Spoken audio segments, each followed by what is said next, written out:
put a smile on your face when you're moving from place to place. Good morning, good morning, morning, good morning, morning.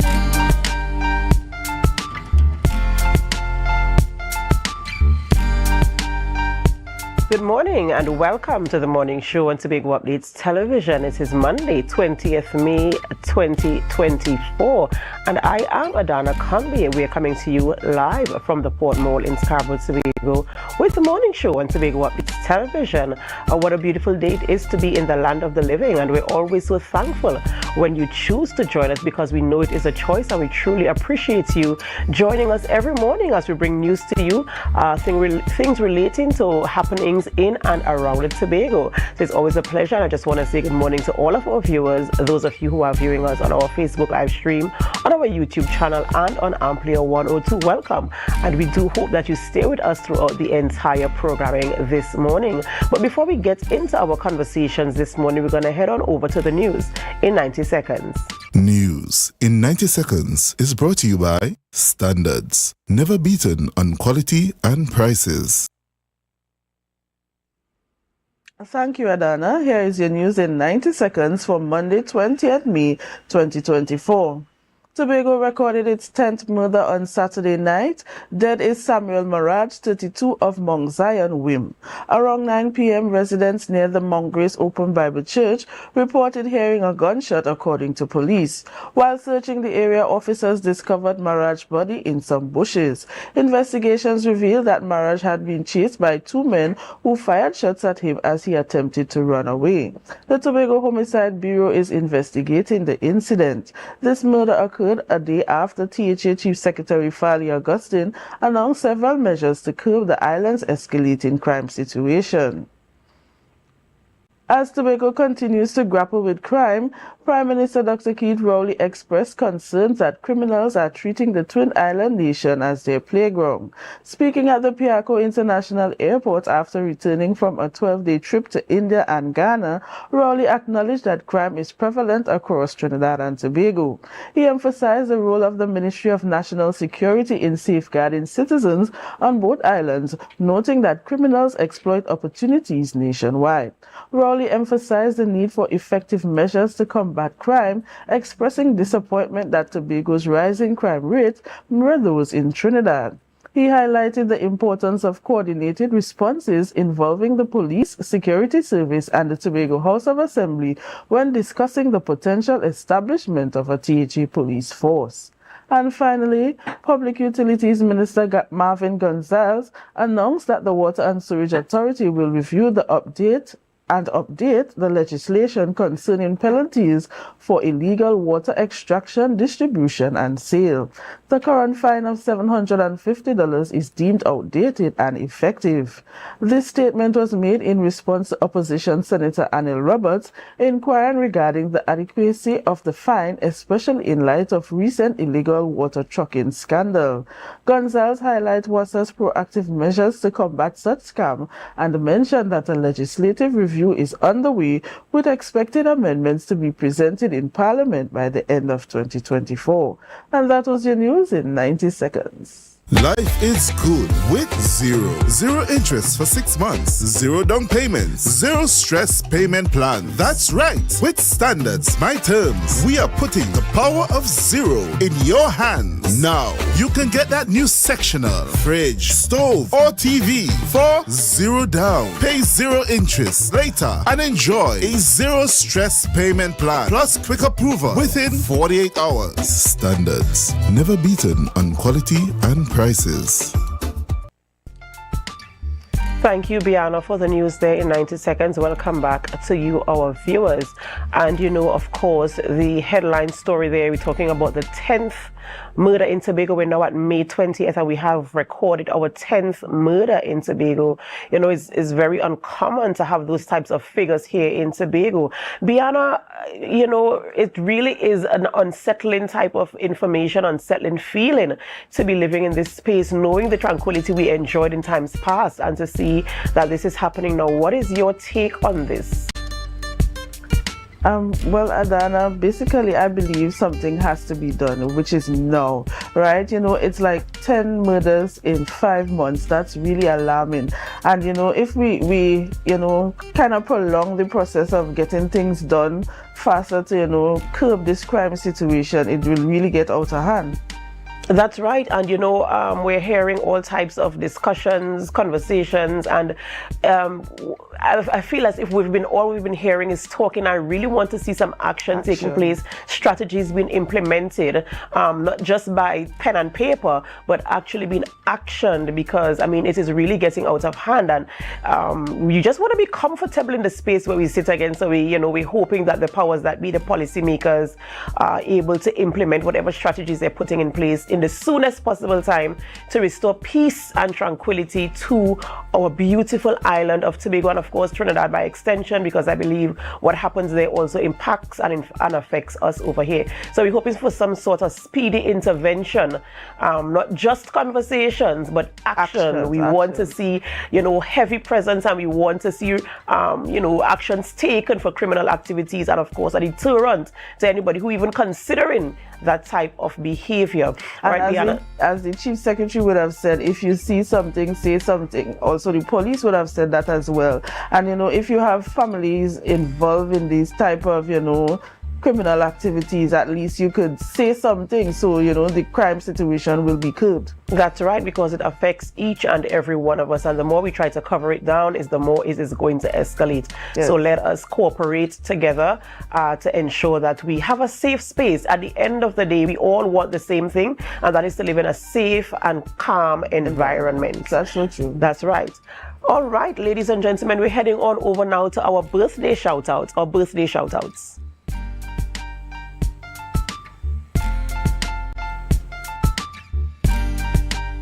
Screen this morning and celebrating a birthday is Kersha Redman. Kersha Redman is celebrating a birthday today.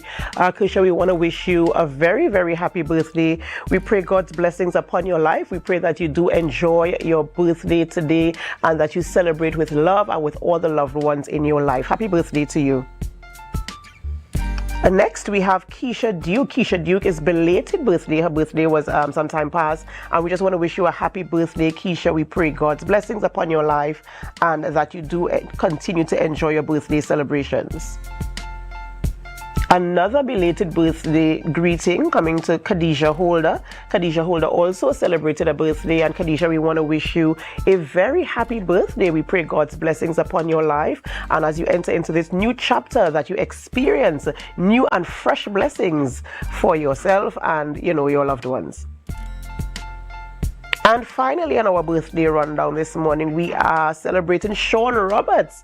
Yes, Sean Roberts out there is celebrating a birthday today, and we do want to say happy birthday to Sean. Sean, we do hope that you enjoy your birthday today. We pray God's blessings upon your life, and we pray that your heart's desires are met. Happy birthday to you, Sean. All right, I just want to take a moment to say good morning to all of you who are now joining us this morning. I am Adana Kambi, and you're viewing the morning show on Tobago Updates Television. We're always so happy when you choose to join us and for making us the #1 morning show in Trinidad and Tobago. So I want to say shout out, good morning to Pearl Murray Beard. Good morning to you. Good morning to Renrick Job, Myrna Roberts Quashie. Good morning, Otis Nixon. Good morning, Lisa Frank Phillips. Good morning, Marilyn David, Marilyn Spence, Joe Field. Good morning, Brenda Campbell. We see you, we hear you, we appreciate you, and we say thank you, thank you, thank you. You might be wondering, who are we having conversations with this morning in studio? And we're speaking with Senior Superintendent Ronil Kirk of the TTPS as he brings us our updates, crime updates in Trinidad and in Tobago rather, and as we speak about the fight against the escalating crime that we're seeing happening in Tobago. We also speak with Chef Sonia Phillips, the Acting Dean of Academics at the THDI, and Kwanzaa Smith, first year culinary student, as we speak about the outreach caravans and modules for the next semester. And we wrap up our conversations with Dr. Paul Crooks, a veterinarian. We're speaking about highly pathogenic avian influenza, HPAI outbreak. That is something you want to know about this morning. So we're going to have that conversation, explain exactly what it means and how it impacts and affects our lives right here in Trinidad and Tobago. So we hope that you stay with us while we have these conversations, as we bring this information to light and as we share this news with you. Of course, we want you to stay with us, and we want you to phone a friend, call a friend, text someone and tell them we are on this morning. And we want you to, of course, help us to share the live, share the live, share the live. We'll be right back.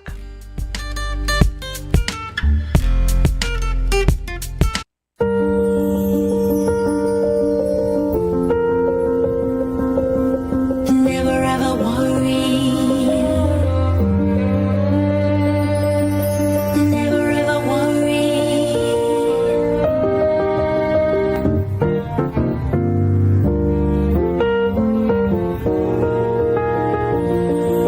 Never ever worry.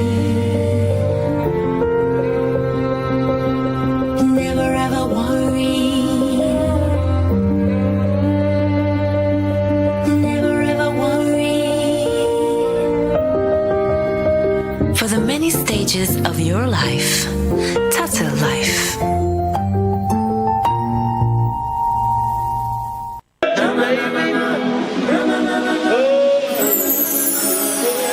I can't live without you, I can't be without you for too long. Cause when I'm around you, I feel like the heavens has come down. I feel it in my soul every time we on the road, it's a miracle. A million strong come together.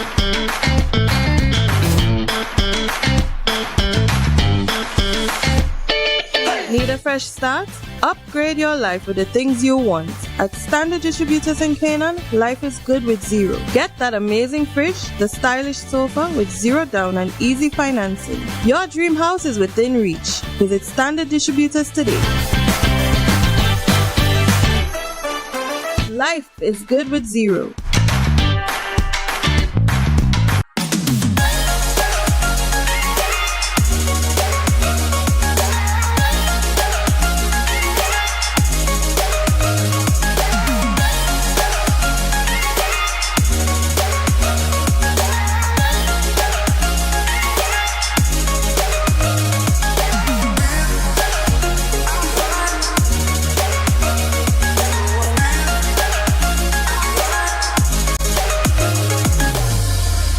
It's a different type of thing down there.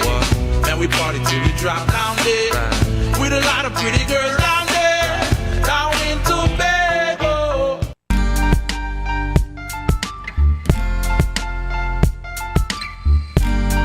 Put a smile on your face when you're moving from place to place. Good morning, good morning, morning.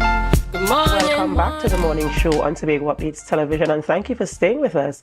We begin our conversations this morning as the TTPS brings us the crime update, and as we speak about the fight against crime. And we're speaking with none other than, and let me congratulate this morning, Senior Superintendent Rodel Kirk, recently promoted to that position. And I want to say congratulations to you from me personally and from all of us here at Tobago Updates Television. Congratulations and good morning. Good morning, Adana. Thank you for your congratulations, and good morning, Tobago. Right. So we're in a situation now, and we're seeing, a rapid increase of criminal activities, fatal criminal activities, where we're seeing that lives are being taken by weapons, and I'm certain on illegal weapons. We're seeing so many things happening, and right now is a point where we feel very unsettled here on the island of Tobago, and we just have to have that conversation. What is happening in our Tobago?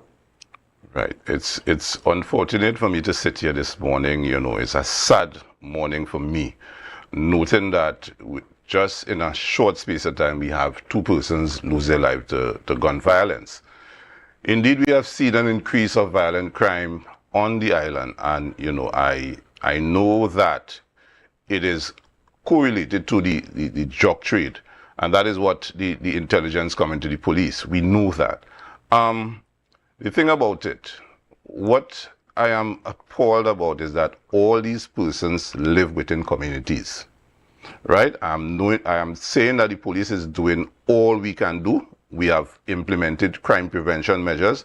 We have, in terms of hyped up our raids and searches. But the thing about it is, we need that community support, because these persons are hiding among the community. They are hiding. They have persons assisting them in terms of plying their trade. We need in Tobago to take back our space, and the only way we can do that is have that cooperation from the members of the public. And this is why we try that outreach in terms of our town meetings, our station councils. All those stakeholder engagements are geared towards having or coming up with ideas to deal with the crime situation within the communities. But we need persons to buy in. So that is what I'm urging this morning. That is very true. I mean, we always, when we have conversations on this platform, we always say, if you see something, if you know something, say something. And it is very important, as you rightfully said. We are aware that there are people who might have information, who might be afraid to come forward, or for whatever reason it might be. But we want to restore a measure of confidence, because I know that a lot of people are whispering that they have no confidence in the TTPS. They have no confidence because they feel, there might have been some compromises. I'm not saying that that is the case, but we want to ensure that there is a measure of, they have this assurance and this certainty that the information they share is going to impact, it is going to impact the way that the TTPS approaches its criminal activities. In terms of police presence in areas that we deem as hotspots, you've said that some of these criminals, of course, they live in communities. Have we identified any of these communities, and is there any strategy in place to try at least to intercept any of these types of activities? Well, what we have seen is to relate to any one particular place. We can't do that. We are seeing the trend throughout the entire island. The thing about it, what we have observed as well, is that there are persons placed in areas monitoring the police activities. And why I say that, just 10 minutes before the shooting in Plymouth, I may even stretch it out a bit, the police patrols were right in the area, patrolling the area, and as the police patrol moved, the thing happened. I will also say that even with the shooting at Mount Grace, the police patrol was in the area, and you see again, it happened. More so in the Mount Grace, we have the police currently detain 2 persons who are persons of interest in relation, so they are assisting police in the investigation. However, we need a lot more in terms of going forward. Because when you look at where that incident happened, on the main road, close to a church, it tells me that persons could have been traversing that roadway and end up in the crossfire. So again, the only way we can stem this, and people were sitting on the other side of the road, I'm saying again, the persons involved in these crimes live right in our community, and until it affects us personally, right, that is when some people will come out. I know that people raise the concern about not trusting the police, but then who would you trust to fight the battle? We are the agency charged with responsibility to fight against crime. Now, we are hearing a lot of commentators in the public space talking about the police lack intelligence and the police lack this and lack that. He who is in the kitchen are the ones that feel the heat. People could sit down and make comments otherwise, but I am saying that with the limited resources that we have, we are doing our best. We have implemented a lot of measures aimed at crime prevention, and the 2 facets in crime fighting is crime prevention and crime detection. Now, I'm saying again, we have channeled our resources towards that. So we are doing what we need to do. I know people would like to see the police in every single space at every minute of the day, but we can't sustain it, right? But we are doing the best with our resources, but we need more eyes on the ground. Your information will be treated with the strictest of confidence, and I assure the public that would happen as long as you channel that information through me, right? So that is what I'm asking at this stage. And you mentioned, Superintendent, that people, we probably a little bit complacent until it becomes personal, but how much more personal can it be? You just made a reference to the fact that this shooting, the most recent one in Mount Grace, that people were sitting on the other side of the street. I'm sure they were sitting there casually, possibly unaffiliated with what is happening. Definitely. And, for God forbids that something might have happened and someone might have come into contact, an altercation or something with a stray bullet. A stray bullet. And that is the thing I'm saying again. So we need to we need to heighten our situational awareness. We need to be aware as to what is happening in our environment. And once we start to do that, I go back to the point to say, long ago when somebody comes into your area, from the time you notice something strange, red flag go up. And we need to come back to that stage, not to be panicking, but you have to watch what is happening. And I was here before, and I've said it before, I've been criticized before, that the type of weapon being used are high-powered weapons. These are not the ordinary weapon that a man will be walking the road with. So you have to move from point A to B in a motor vehicle. So sometimes when you see the police on the spot checks, it's not about just ticket and all of that. I've said it before. And I could bring the data to show you that almost all of the shootings that took place within the island is persons moving or using a motor vehicle as a getaway. You understand what I'm saying? So sometimes the same persons innocently assist these persons of eluding the police. I think in terms of giving the information, like, we say if you see something, if you hear something, say something. What are the platforms that people can use to give this information in the strictest of confidence and anonymity, so people will not know who they are? They want to remain anonymous. They want to remain behind the scenes. Sometimes people might be wanting to give information, but they are afraid that they might be identified as the person giving the information, or they might be branded as a snitch. Because, the way the world is going now, people just want to stay in their own corner. But that cannot work. That does not work anymore. So how can people give this information with the assurance that the identity will not be revealed or compromised? We have said it before on many platforms that 555-999-800 tips are the main platforms in which you can anonymously share information. And I am saying again, there must be some police officer that one can trust. Tobago is a small community, and we know one another. So I'm saying again, even through me, I assure you that your information will be treated with the strictest of confidence. As long as that information is shared, tell us where the guns are. Tell us the people. Although we have some identified through our intelligence, we still need the evidence to back it up. So we need that information coming in here, where these things are being placed, because I'm saying again, these people live in a home, they live in a house. We know what is happening within our homes. We know what is happening within our communities. We need to take back our communities from these criminal elements, because very soon you can't walk the street of your community.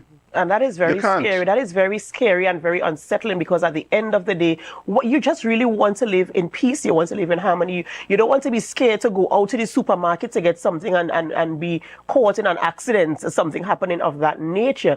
And so we just really want to, I am here also joining with the TTPS. If you see something, if you know something, if you hear something, if you suspect something, and as you mentioned earlier, living in communities, when you see strange people coming into the community or strange activities taking place in the community, say something to somebody. Even if you think you share an idea with your neighbor and say, what do you think about this? Just even if you feel uncertain in your own self, get a second opinion and then take it to the authorities or the persons who can make the decisions in terms of, following through with, in terms of investigating these situations. But let me draw your attention just to one thing. For instance, there was an incident in Wim at the Playway booth over the weekend. And when you look at how it happened, this guy just walked up in the road, walked in, took what he needed to take, and left. Understand what I'm saying? So, I don't know what was taking place, and if you look at the video, you will see it for yourself. It's like open sepulchre. It's like whoever was managing that institution at the time weren't aware what is taking place. Even the person on the street. You see a man coming up with his head cover. Watch that. I am saying again, we have to be mindful and be aware of what is taking place around us. And this guy was able to do all of that, exited, and go his merry way. We as citizens have responsibility too, because crime affects each and every one of us. And whether you like it or not, it affects each and every one of us in some kind of way. So things like these, we have to try to be more aware of what is taking place. This we know is an area that deals with money. Put the necessary security measures in place, because at the end of the day, when the person gone, you now rely on the police resources to go and look for that guy. And understand what I'm saying? So this is something that could have been avoided had the persons take the necessary measures to secure their place properly. You know, as we're talking about criminal activities, and you mentioned earlier when we were speaking about the shooting in Mount Grace, you mentioned that 2 persons were apprehended and they are assisting. In terms of the other shootings, have you been able to apprehend anybody? Are you getting any sort of support in terms of the investigation? How is those going? Well, what I must do at this stage is thank the persons who would have came forward and shared the information. We are saying that we have some positive leads that we are working on, and very soon, something should materialize in terms of, bringing these perpetrators to justice. So again, there are persons who are heeding our calls, and we want to say thanks for that. But we want the entire population to be on board. And once that happens, we could return Tobago to the peaceful, calm, green, serene place it was, and it should be. Superintendent, and now we're talking, you also mentioned that they're using high-powered equipment, machinery to carry out these things. Where are they getting them from? How are they coming in to the island? They have to pass somewhere to get here. What are the control mechanisms to intercept the arrival of these machinery illegally on the island? Well, in terms of the police activities, what we could do is, because how this system is designed, we can only look for it when it's arrived on. So in terms of preventing it from coming through, whether it's coming through legal or illegal means, for instance, borders around Tobago are very porous. So all we could do is act on the information as to visit these places that are suspected to have illegal landings, to treat with that. But we have been collaborating with the other agencies, and this is what we need, that sort of support, even on this air, land, and sea, in terms of treating it. The police alone, it can't be that when it reaches here, the police all over looking for it. There must be some measure in place to treat with it before it actually reaches. And this is what we want in going forward. We will have that interagency collaboration in terms of treating with these issues, because we find it a bit too easy for a person just to come from anywhere and land in any corner of Tobago. That is something that needs to be controlled. We are doing our best as the police to try to stem it, but we need that additional support from the agencies who are responsible for patrolling our coastline and our territorial seas. Senior Superintendent Rodel Kirk bringing us crime updates as things happen here in Tobago, and speaking a little bit about the operations of the police and calling for collaboration and cooperation from communities across Tobago. Remember that Tobago is mine, Tobago is yours, Tobago is ours, and we want to maintain a measure of peace and tranquility here for ourselves and for our children and for generations to come. So let us try to work together. I know there might be differences, there might be concerns, but let us try in our very best to work together to assist the TTPS to bring crime under control.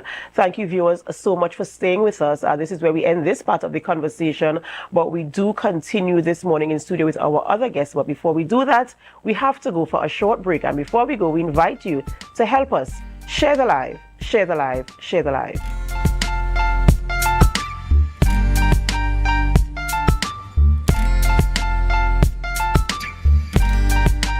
Coconut's Cafe, the buffet restaurant that specializes in all your tasty local dishes. For breakfast, breakfast and for lunch. Breakfast includes coconut bake and sada roti, served with chokers, buljoil, and sausages in tomato sauce. Not forgetting beef and cheese pies, shepherd's pie, macaroni pie, and rice in various styles. Meat served in a variety of flavors, garden salads, and pasta salads. All this accompanied by fruit juices, coconut water, your choice of a great combination to appease your taste buds. So call us today to order, as we are here to accommodate your busy schedules or if you are having a cooking day off.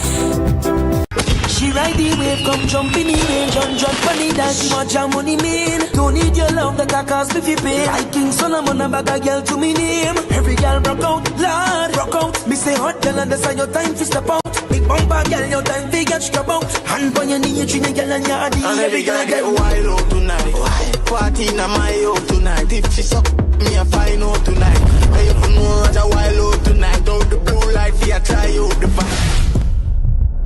Deltec Distributors Weekend Special. Wings Friday, 3 pounds wings, 2.5 kilogram fries. Special 100 TT. Soup Saturday, 2 pounds cube beef, 2 pounds cow heel, 2 pounds chicken foot, 2 pounds pigtail, or smoke bone. Special $150. Super Sunday, 3 pounds leg and thigh chicken, 3 pounds sliced pork, 3 pounds lamb slice, 3 pounds cheese, 2 pack of pasta. Special $250. Located Main Road, Argyle, Tobago. We deliver 20 TT. Contact us on deltecdistributors.com 395-5040 or 237-0102. Deltec Distributors Weekend Special. Tobago Glass Supplies has been a leading name for over 37 years in the glass and aluminum market in Tobago. We provide an extensive range of high-quality, innovative aluminum and glass products for commercial and residential use. Competitive prices with superior and professional services by committed employees who are guided by rigid quality standards. Tobago Glass Supplies specializes in the manufacture and installation of glass and aluminum products that are essential to today's homeowners and the business environment. We are engaged in marketing, sales, and installation of a variety of products. These ranges from windows and doors to necessities such as mirrors for homes and vehicles, designed and manufactured in-house or imported.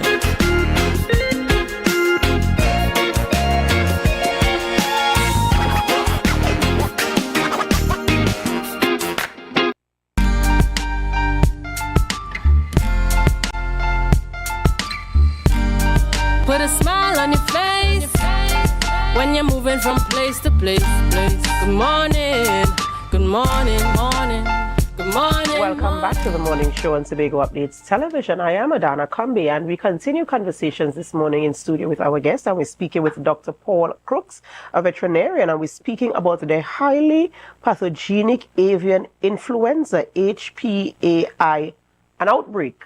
And so we want to get the information. What does this mean? And we want to get the information as it relates to how it impacts and affects our lives here in Tobago. Good morning and welcome. Good morning. Thank you for having me. Right. So we're talking about the HPAI outbreak, right?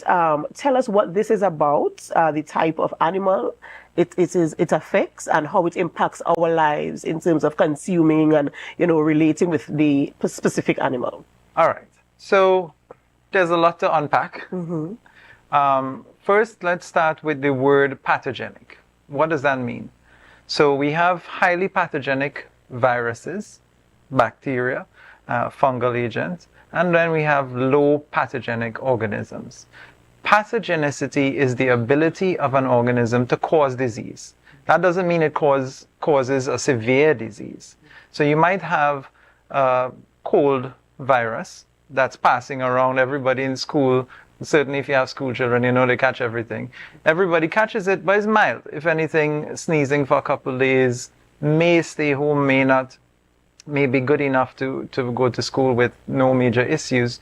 That may be a highly pathogenic virus because it causes disease in so many of the school kids.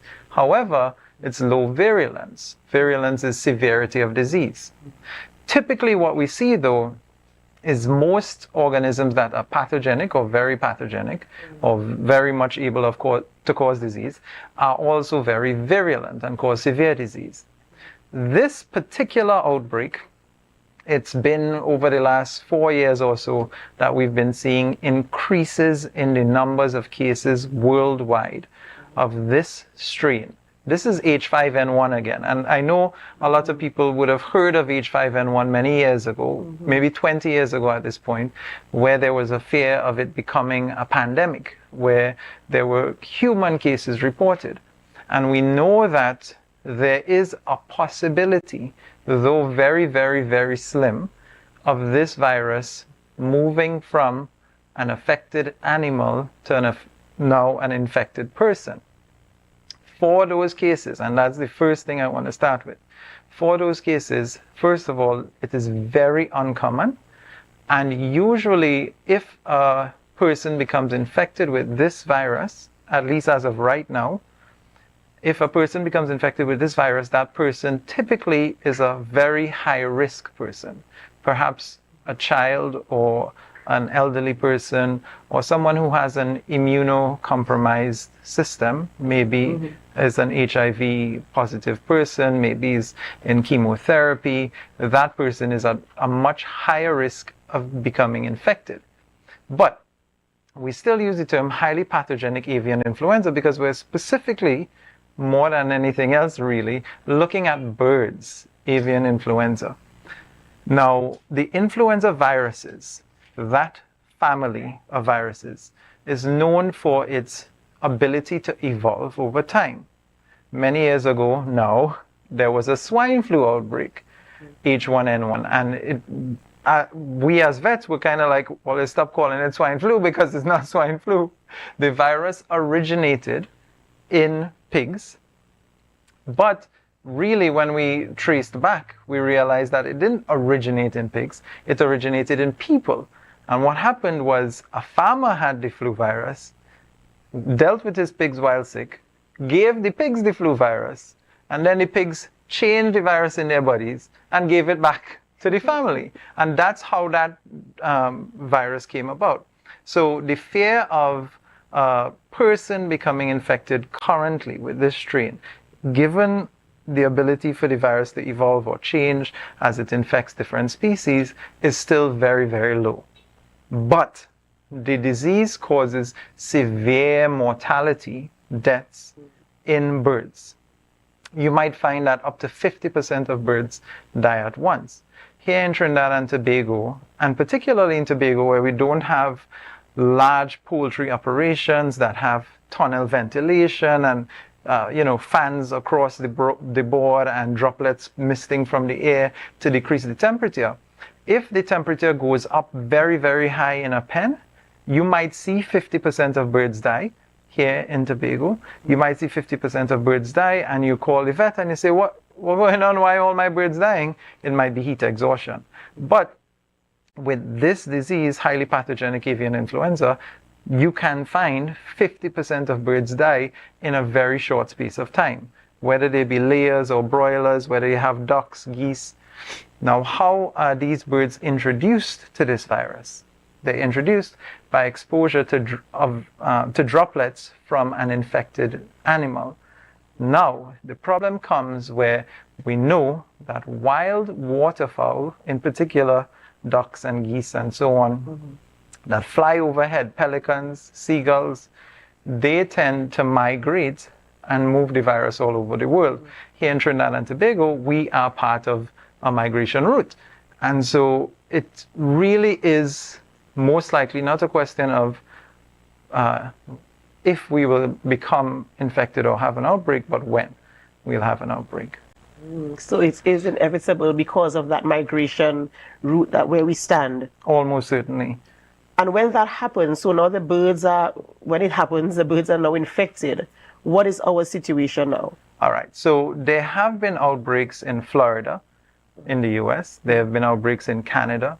There have been outbreaks in Cuba, Brazil, Argentina, Belize. So it is all around us. Right now, we've not had any reports, but it is even possible now that some of the wild birds that are coming here that we may not even see have the virus already and are getting sick already, maybe dying already. But let us say that a farmer, and this is what we will try to do through stakeholder consultation and training, we want the first responders, the people who might first encounter this disease, to be able to recognize it and say, look, I need to tell somebody this is happening. The first thing that would happen is that farmer would encounter perhaps dead birds, maybe. Sometimes the birds have neurological disease. You might see that they can't walk properly. Their legs may be extended out to the side. If they are alive, you might see difficulty breathing, gasping breaths. They may appear to hyperventilate, breathe very rapidly. Again, it could look like heat stress.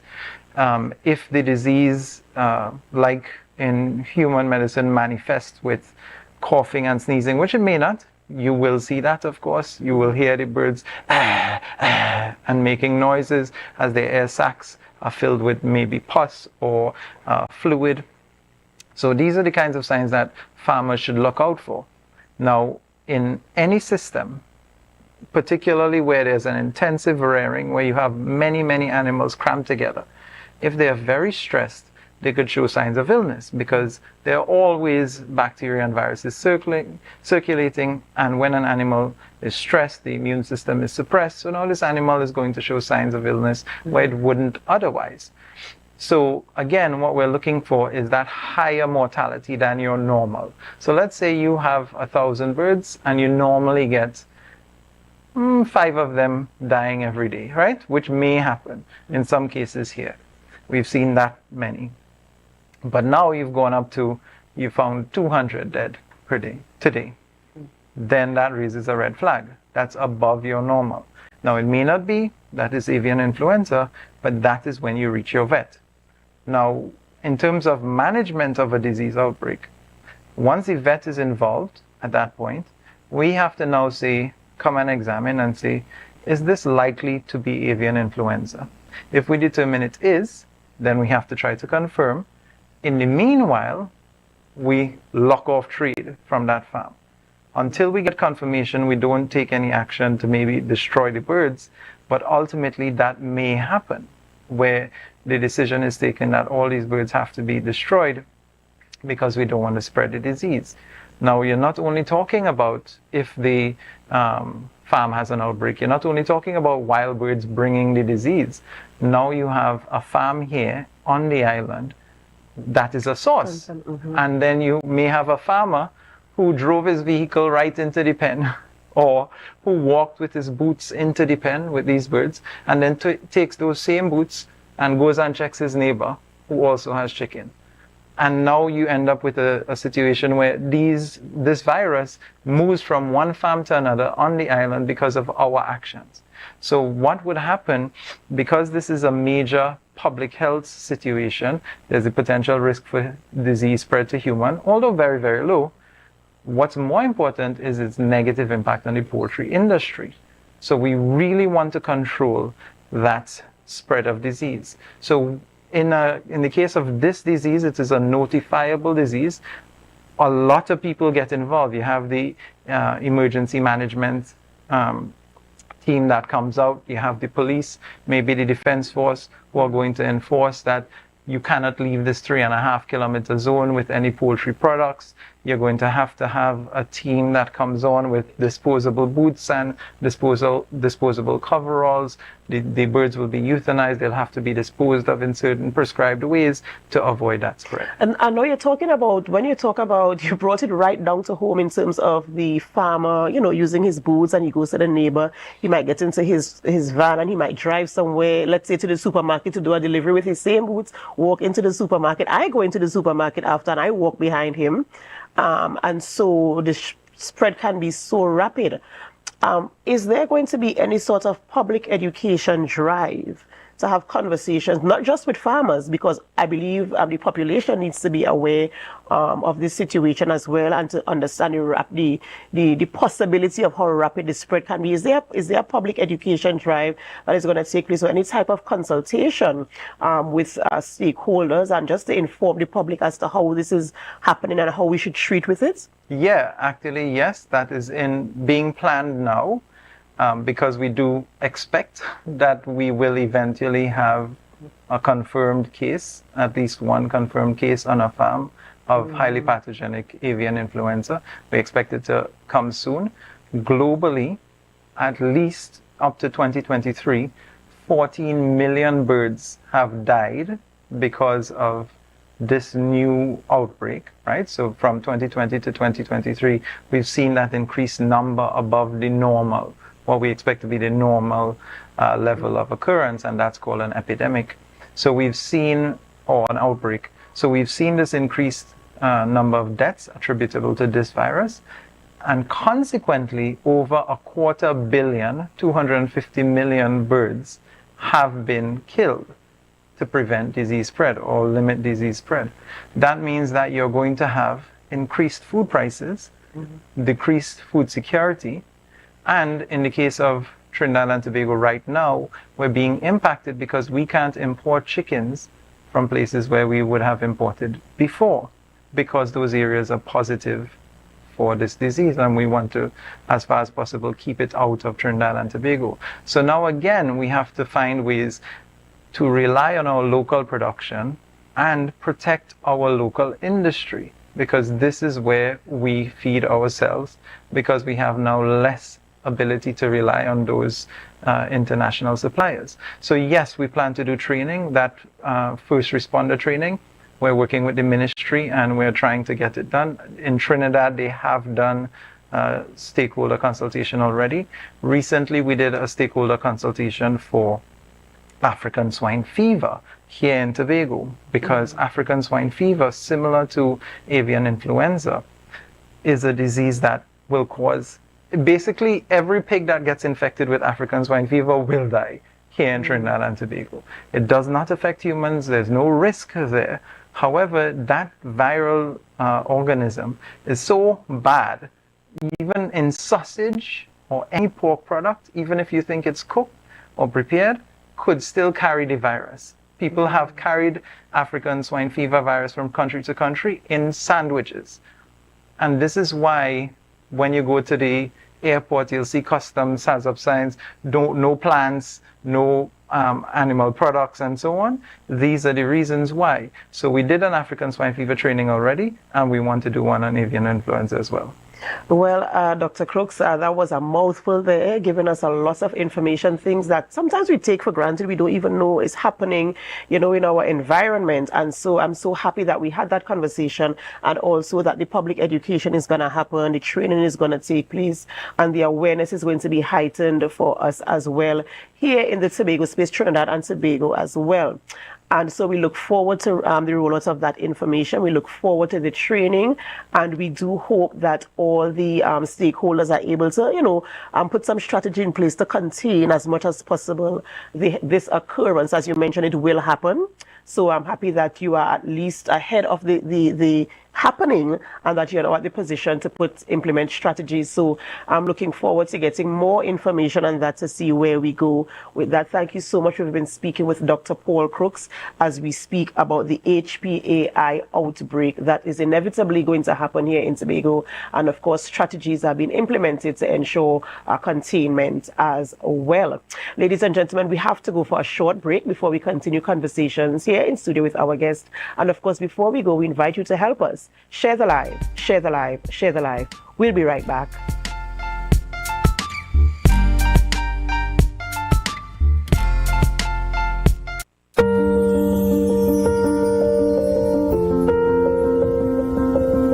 Never ever worry.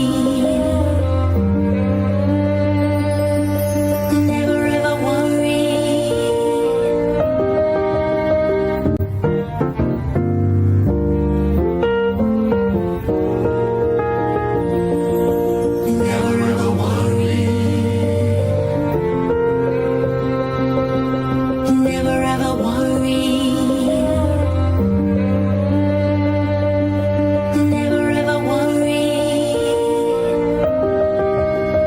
For the many stages of your life, Tata Life.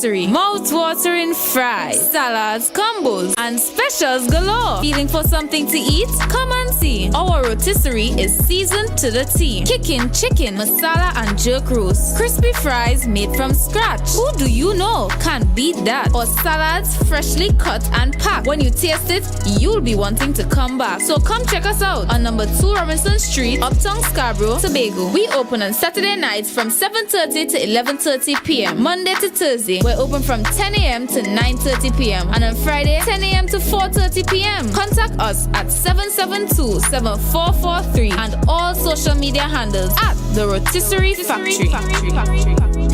At JK Tech, we bring technology to your doorstep. From cutting-edge laptops to reliable printers, we've got it all. Nationwide delivery and a new website for easy online ordering. JK Tech is your one-stop shop for your electronics and computer needs. Carrying top brands such as Acer, Samsung, HP, and much more. Follow us on Facebook and Instagram at JKTechTT or visit jktechtt.com. Quality tech is just a click away. JK Tech. Evaluate your shopping experience, your tech, your way. Call or WhatsApp 383-2651. Shop smart, shop JK Tech.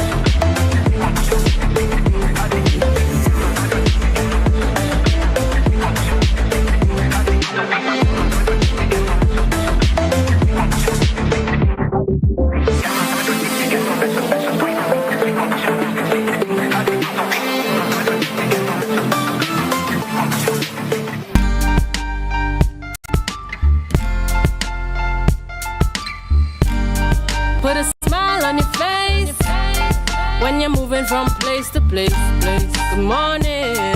Good morning. Welcome back to the morning show on Tobago Updates Television. It is now 7:48 a.m. So if you're getting to work for 8 a.m. and have to drop the children off to school, you literally have 12 minutes.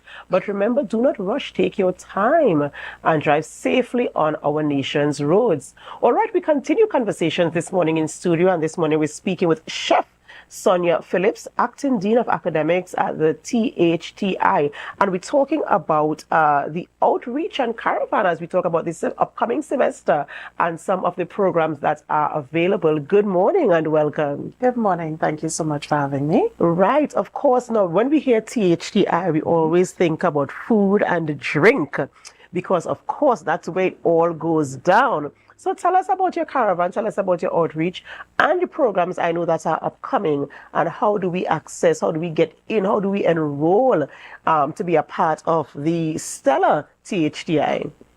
Thank you. So, you know, we are continuing our outreach throughout Tobago, and we're actually in Trinidad as well. You know, I'm quite sure many viewers would have seen our very hardworking marketing manager, the staff from the Student Services Department, etc., going to different parts of Tobago and Trinidad just to, you know, give information on our many programs. Today, I want to highlight our PATH program. That is our pre-qualifier program, because that is the program that allows a person who may not fit our entry requirements to be able to actually get into our associate degree program.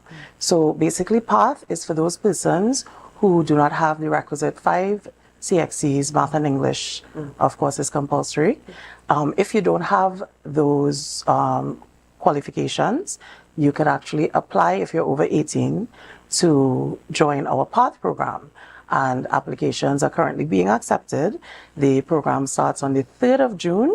Basically, you take a math and English placement test, and you undergo a 5-week, kind of a 5-week intro to the content of the associate degree program, and then you move into the associate degree program. So it's a wonderful way for those persons who may not necessarily fit all of our usual guidelines, our usual requirements, to actually get into the program. Awesome. And what are some of the programs that that you're launching for your next semester intake? I know this is just the prelude to get in if you don't have the actual qualifications to get in. And what is the time frame? I know you mentioned 5 weeks the path session will take place, and how soon after that is your next intake for the next semester?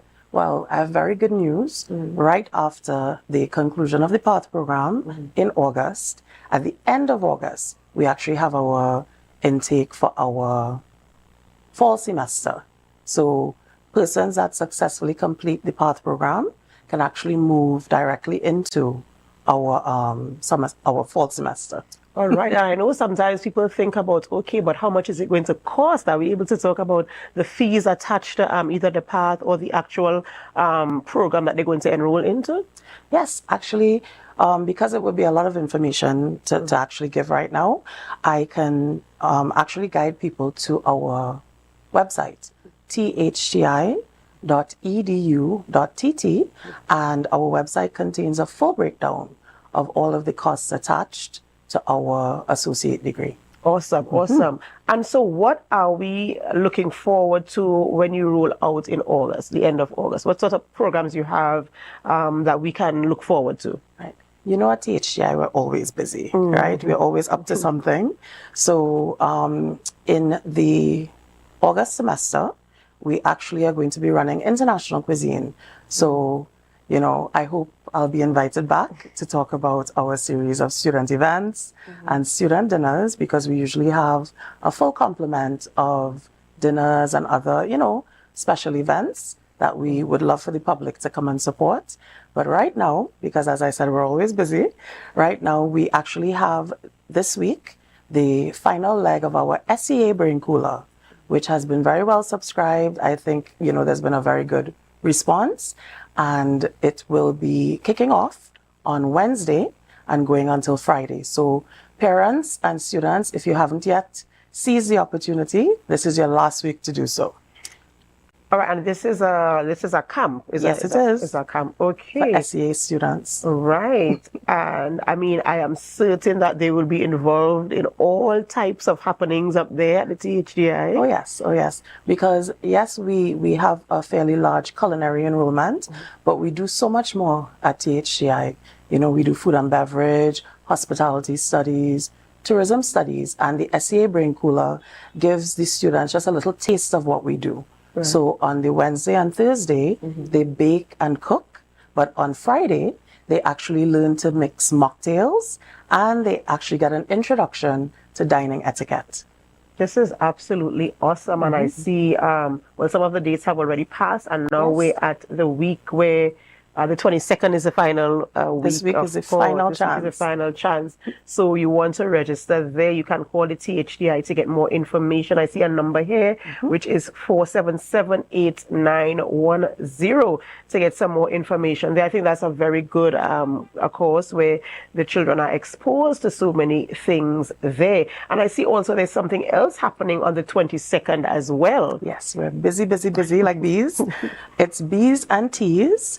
And it is our second annual Bees and Teas event, where we share information on the culinary applications and health benefits of honey, as well as various types of teas.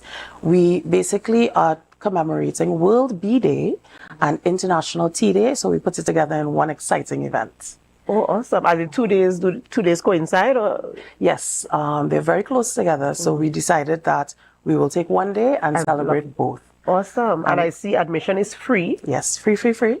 Right. And we're seeing displays, sampling, presentations, giveaways, and of course, items must be on sale. And I'm certain these items would include some nice pure honey. Absolutely. We are actually having presentations and displays by the Division of Agriculture, the Tobago Apicultural Society, Twigs Naturals, which is a Trinidad-based tea producer, and Tobago with Biana Edwards, who is a Tobago-based tea producer. And we actually also have this year a presentation by the TRHA on the health benefits of both honey and tea. Awesome. This sounds absolutely awesome. And how do you participate in this? Is there a registration that you must do, or is it that you just show up there? How do you participate in this Bees and Teas event? It's fully open to the public, so just come along and join us on Wednesday, May 22nd from 9 a.m. to 3 p.m. Absolutely, but I'm seeing that there are 2 sessions. So when you say 9 a.m. to 3 p.m., is it that are the sessions structured in such a way where you have to be there? I know the first session is 9 a.m. to 11:30. Is it going to be having like demonstrations in terms of like workshops or seminars, or how is it going to be rolled out? So it's going to be, we structured it that way because we actually invited secondary schools.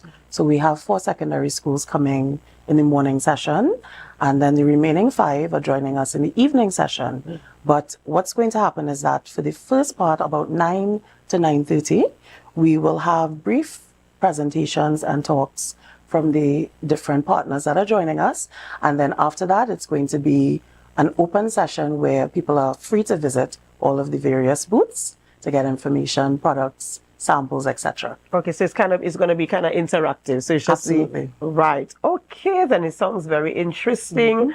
And so, I mean, by all means, let's go out and find out more about Bees and Teas. They're happening at THDI, and don't forget to subscribe to the Path pre-qualifying entrance into the associate's degrees with all the different various courses that they provide there at the THDI.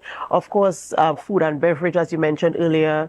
Remind me, hospitality, food and beverage, and of course, culinary arts. Of course. And you know, when THDI does something, it's always something worthwhile. So I want to say thank you so much for coming and sharing the information with us. And I do hope that you get the measure of subscription that you're looking for. In closing, is there anything else you want to share with our public? I would just like to say, we would like to thank the public for their continued support of THDI, and for those persons that might be a little bit on the cusp in terms of making a decision about your future, seize the moment and make an investment in your future. All right. Thank you so much, ladies and gentlemen. We've been speaking with Chef Sonia Phillips, Acting Dean of Academics there at the THDI, encouraging, those of you who are not certain what you want to do, give it a try. Of course, and an invitation to the SEA Brain Cooler Camp there. This is the last week for that installation, and also Bees and Teas, an event taking place there on Wednesday. This is where we end the morning show on Tobago Updates Television, but we don't end our programming here. We continue on with Tobago Notes, and then we head on over to GMT with Chanel Felix. So stay with us, and while you stay with us, of course, we invite you to help us share the live, share the live, share the live.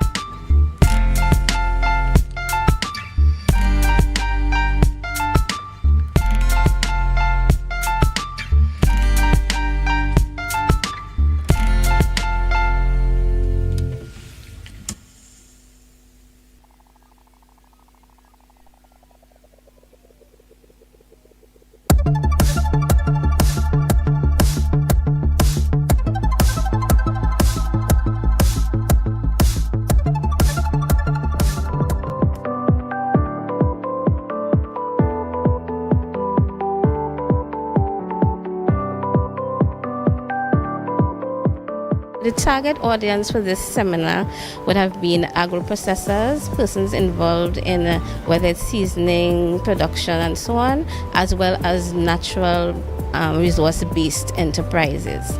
So whether it was farmers that would be producing growing products that would lend themselves to product development.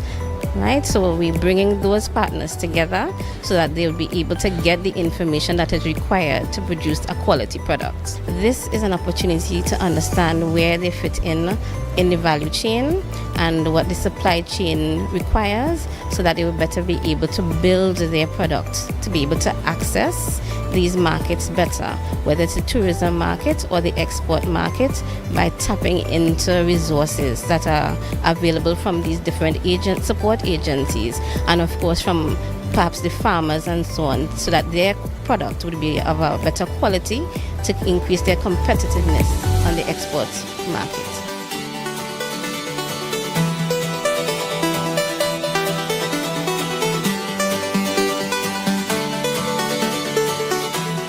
Ready to export means that there's no double standards. It's one standard. So if you need to be able to get to the export market, you start the business right. And the right parts are, if you can access an export market in terms of all of the requirements, safety, quality, everything, if you can access a market outside, it means that you are ready to sell locally, and it means that you can build your ability to meet the export market. It is not easy as a small producer to get onto the export market because you have large and big brands. But one of the sessions we had yesterday spoke about very small to small trade categories. And we know agri-SMEs are very small. So it means that there is an opportunity for them to export under the very small to small trade category. But it also means that they have to meet some basic standards. And that is a message today. Once you meet those standards, whether you're small or very small, there is a space for you on the export market. I think a lot of people are just kind of focused on the local market, but showing them the possibilities of exporting and what it takes to actually export is a great eye-opener.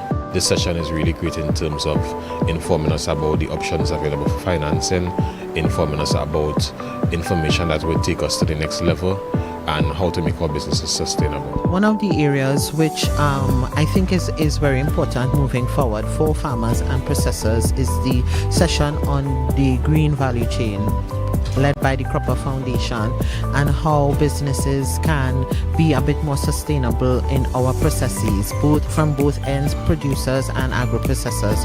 So that particular area, I think that we need to hear a lot more of, especially in the Tobago space, where we are about preserving our natural environment. Really and truly, I have not regretted coming to have it done, because it was quite informative in that stuff that we can access. It's a networking where we can meet the different farmers and what they offer and be able to get our byproducts.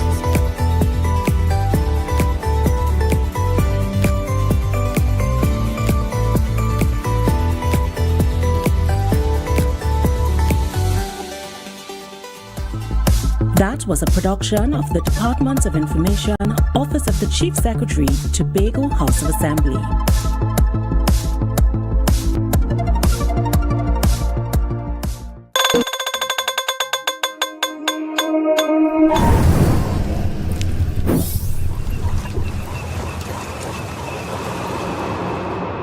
No place like home, home, home.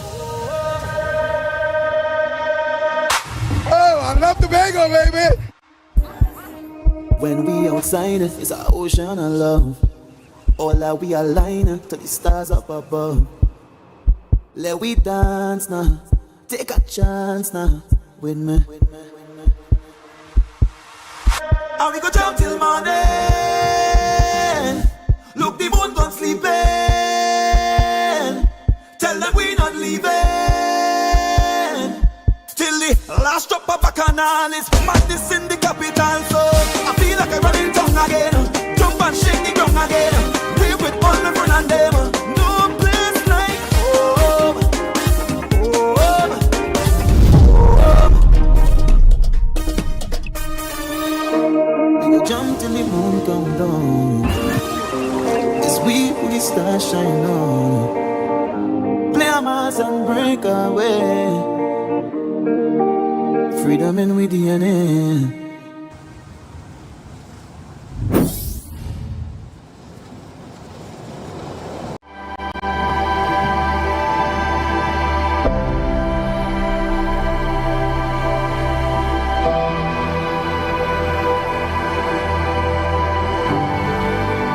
It's only when I go abroad and I see what is out there and I come back and I measure against what is here.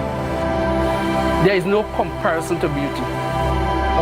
In some writings of our history, it is said that Christopher Columbus called it bella fauna, meaning beautifully formed. Natural, beautiful, peaceful.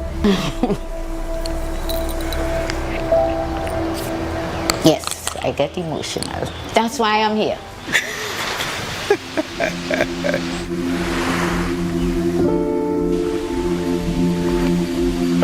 One of the fascinating things about nature, there is always something new, and especially in the tropics where there's such wide diversity, persons can experience and have the awe associated with some of the beaches we have, aquatic life we have, some of the fascinating birds we have within a day, within a short period of time.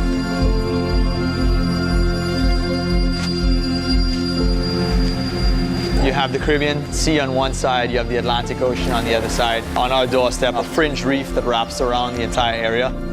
You have this huge amount of biodiversity and liveliness of the entire water that surrounds the island.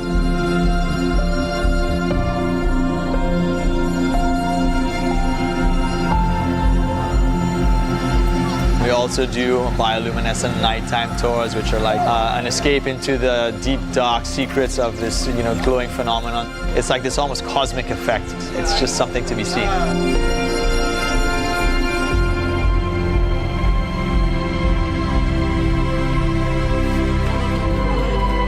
I know everybody in the village, and everybody know me.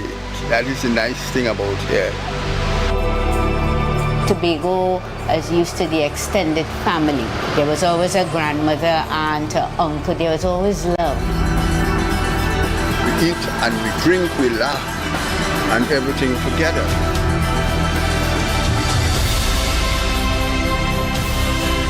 Tobago, in one word to me, beautiful. Beautiful place to live. It gives me great pleasure to be in Tobago and do what I do.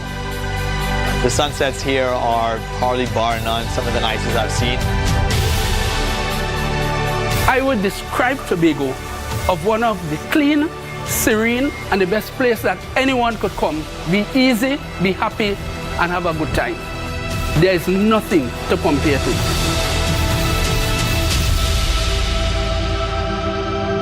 This little dot called Tobago exists, and come visit.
Tobago updates. Guys, when you see me sitting here, it's because we're about to have those conversations that you want to have while I ask the questions that you want asked.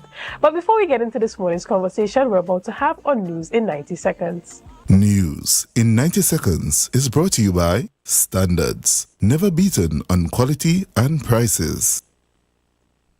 Tobago records its 10th murder on Saturday night. Dead is Samuel Maharaj, 32, of Mount Zion Whim, Around 9 p.m., residents near the Mount Grace Open Bible Church reported hearing a gunshot. According to police, while searching the area, officers discovered Maharaj's body in some bushes. Investigations revealed that Maharaj has been chased by two men who fired shots at him as he attempted to run away. The Tobago Homicide Bureau is investigating the incident. This murder occurred a day after THA Chief Secretary Farley Augustine announced several measures to curb the crime on the island as it escalates. Additionally, as Tobago continues to grapple with crime, Prime Minister Dr. Keith Rowley expressed concerns that criminals are treating the Twin Island nation as their playground. Speaking at Piako International Airport after returning from a 12-day trip to India and Ghana, Rowley acknowledged that crime is prevalent across Trinidad and Tobago. He emphasized the role of the Ministry of National Security in safeguarding citizens on both islands, noting that criminals exploit opportunities nationwide. Dr. Keith Rowley emphasized the need for effective measures to combat crime, expressing disappointment that Tobago's rising crime rates mirror those in Trinidad. He highlighted the importance of a coordinated response involving the police, security services, and the Tobago House of Assembly when discussing the potential establishment of the THA police force. And finally, Public Utilities Minister Marvin Gonzalez announced that the Water and Sewage Authority will review the update the legislation concerning penalties for illegal water extraction, distribution, and sale. The current fine is $750 and is deemed outdated and ineffective. This statement was made in response to the opposition Senator Anil Roberts' inquiry regarding the adequacy of the fine, especially in light of the recent illegal water truck scandal.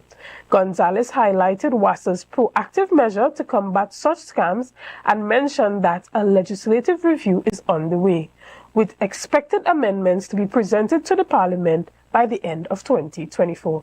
And that was your news in 90 seconds. Life is good with Zero. Zero interest for 6 months. Zero down payments. Zero stress payment plan. That's right. With Standards My Terms, we are putting the power of zero in your hands. Now, you can get that new sectional, fridge, stove, or TV for zero down. Pay zero interest later and enjoy a zero stress payment plan plus quick approval within 48 hours. Standards, never beaten on quality and prices. Good morning, Tobago, right here on Tobago Updates, guys. This morning we're going to get into some really interesting conversations as a number of things have been happening within the Tobago space. But this morning, as we start off our discussions on all that is happening, we have in studio with us this morning Dr. Farnas James. Good morning, Dr. James, and how are you? Morning, Chanel. How are you doing? It's always a pleasure to sit and speak with you. And I know you saw me smiling before the camera started rolling because the first thing that I thought about was the last time I heard an interview with you and you said, in regards to the reshuffle, who is going to reshuffle Farley? You said, who is going to reshuffle the Chief Secretary? And to me, although it may come across as being a bit comical, it is indicative of your view of this current administration's performance.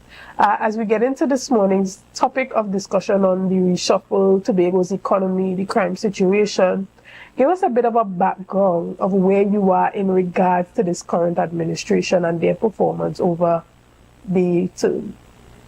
Well, it's not indicative of my view in the way you put it. It's indicative of my view of the structure of the government. Because what you have is a chief secretary that can evaluate the work of the secretaries, and that's legitimate, and make a judgment as to who is performing and who is not. But you have to ask, if you're talking about good government, who will evaluate Farley's work and make a judgment as to whether he should be removed from his office or not. Elsewhere in the world, you see that judgment being made. Here, because the THA is designed as an executive power and there is no legislative mechanism to look at his performance from the inside of the parliament, nobody can assess. Now, if you looked last year and the year before, the British did 2 removals, removal of Boris Johnson and removal of Liz Truss, because there is a system in place that could evaluate the Prime Minister's work and make a judgment that the Prime Minister is not fit for office on incompetence grounds or any of those, and therefore should be removed. Now, if you look at the Tobago economy over the last 2 years, it collapsed in 2022. Last year in Tobago, we lost 700 jobs, most of them higher quality, younger people who left to go look for better opportunities elsewhere because the economy here isn't doing anything. 2 straight years of decline is almost a crime anywhere else in the world. But in Tobago, because you're guaranteed a transfer from Port of Spain, it doesn't seem to matter to the society. But you remember, economic performance is tied to everything else, including criminality. So we have to be extremely careful as a society not to gloss over what other societies worry about in 2 quarters. We allow 8 quarters to pass. And the media itself is not saying anything about it, to say nothing of the government, which doesn't have the courage to tell the people of Tobago what's happening. So under that, I asked the question, well, who would reshuffle Farley? Great question. And during our previous discussion, you would have mentioned and emphasized on the importance of the Tobago Economic Development Plan. Can you tell us what the status of that is currently? Is there a committee in place that is working on that, or has that... Just tell us, what is it? Well, you have to ask Farley that. I mean, I'm sure you have access to him. The media does. This has been 2.5 years now going into his term, and you're still guessing your way with respect to what is going to happen in the Tobago space. You're coming to the next budget, so that would be 3 budgets, no plan, and no engagements of the kind that would allow you to frame a plan anyway. So you're basically looking to run out the term, having guessed your way throughout. That's why I asked the question, well, who will reshuffle Farley? He's the Secretary of Finance, don't forget. For now. And Development. For now, until the 1st of July. As we move forward, do you think that the preamble that usually takes place before the actual presentation of the figures in the budget is sufficient to give Tobago the understanding of some of the economic and development goals that the administration has? And challenges, not just the goals, the challenges. And if you dig yourself into this deeper hole relative to 2021, it takes a society, the entire society has to be involved in understanding what's happening, looking at the evidence, looking at the possibilities, and working out where to go. Preamble in budgets don't deal with that. What deals with that? And the country is not accustomed to it, but the mechanism you need is a system of government that allows all of the society to participate in determining where we have to go. That means you have to have a committee in the THA with oversight powers over the budget, and that committee would call in the society, would call in whole budgetary hearings, call in the private sector, call in the diaspora, call in the government in Trinidad, whoever is willing to come, and say, look, this is the circumstance, this is where we are, this is the decline we are experiencing, we want to turn it around.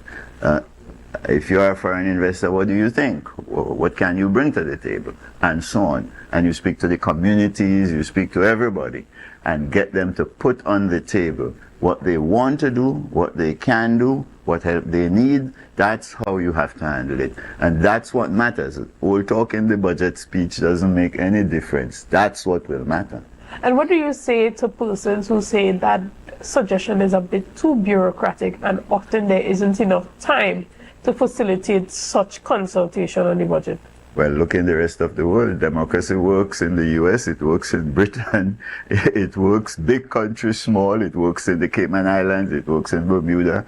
Why won't it work? Why would anybody call a democratic process, a full information system, bureaucratic, when that's the basis of the data you need to make judgments. If you don't want that process, then what you're saying is you're willing to guess about the way to govern, and consequently you're prepared to make the mistakes, and hopefully you have a tolerant society that will allow you to bungle your way from step to step, getting things wrong and angering half the society every time.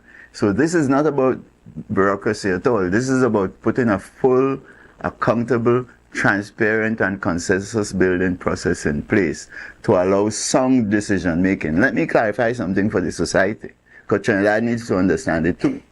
Economies are very complex, dynamic processes, right? All of the critical things that are happening are interdependent things.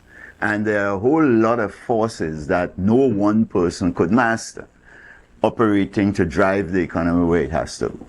Because of that complexity, you need the full range of information. The public service will get you some, but only half. The bulk of the information that will help you to make some judgment rests in the hands of your stakeholders. And that's why you have to have both what the public service could bring and what the public could bring to allow you to make a judgment as to what of all of these fine-tuning things you have to do will work. You can't see that as bureaucracy. That's full information. And how do you think this structure would be able to combat the frustration that leads to the brain drain that's happening in Tobago? Well, if you have the evidence we have all across the Caribbean, not just, I've just finished running a full model of the national economy and the Jamaican economy. And what you see in there is that without sound decision-making systems, you get the experiences we're having in the country and in the region. You get a Jamaican economy that is underperforming. You get a Trinidad and Tobago economy that is not diversifying. And you get 12, 15,000 well-educated people, unemployed, out there looking for criminal ways to make a living. That consequence has to warn you. If you keep allowing for economic collapse in a place like Tobago, the inverse process will take place. Crime will surge because people are going to look for other ways to make a living because they can't stay hungry. Now, what that really tells you is that given the type of system you have, given the type of economy you have, the markets can't drive where you are, drive you from where you are to where you ought to go. So you need good decisions to move forward. Good decisions only come from properly constructed systems of government. And that's what you see around the world. That's what you see in the US, that's what you see in Britain, in Sweden, in Finland. Anywhere you look where the world is successful, there are 24 such countries. And that's what you see in all of them. Tobago can't expect, nor can Trinidad and Tobago. No one country could expect to make it by simply guessing. You've got to get the full set of information in your hands with all your players at the table, working out where to go and doing the things, doing their share of the work. Dictatorial systems fundamentally fail. The only reason China is making progress is that the society is so big that you have huge parts of the society that are outside of the reach of the Central Committee of the Communist Party. And you see some of that emerging in Africa as well, far away from the dictatorial processes. But Tobago is a small place. Once you have a dictatorship of the kind that you have in the THA, all you reap from that is mistake after mistake after mistake, and you get the consequences we've seen in the last 2 years. Right. And correct me if I'm wrong, what you're saying is even if we change administration, it is the structure of governance that has to change in order to see the type of economic development and Quite correct, growth that we want to see. Quite correct. So when we take a step back, systemic change comes from constitutional reform. Absolutely. And we then begin the conversation on Tobago's autonomy.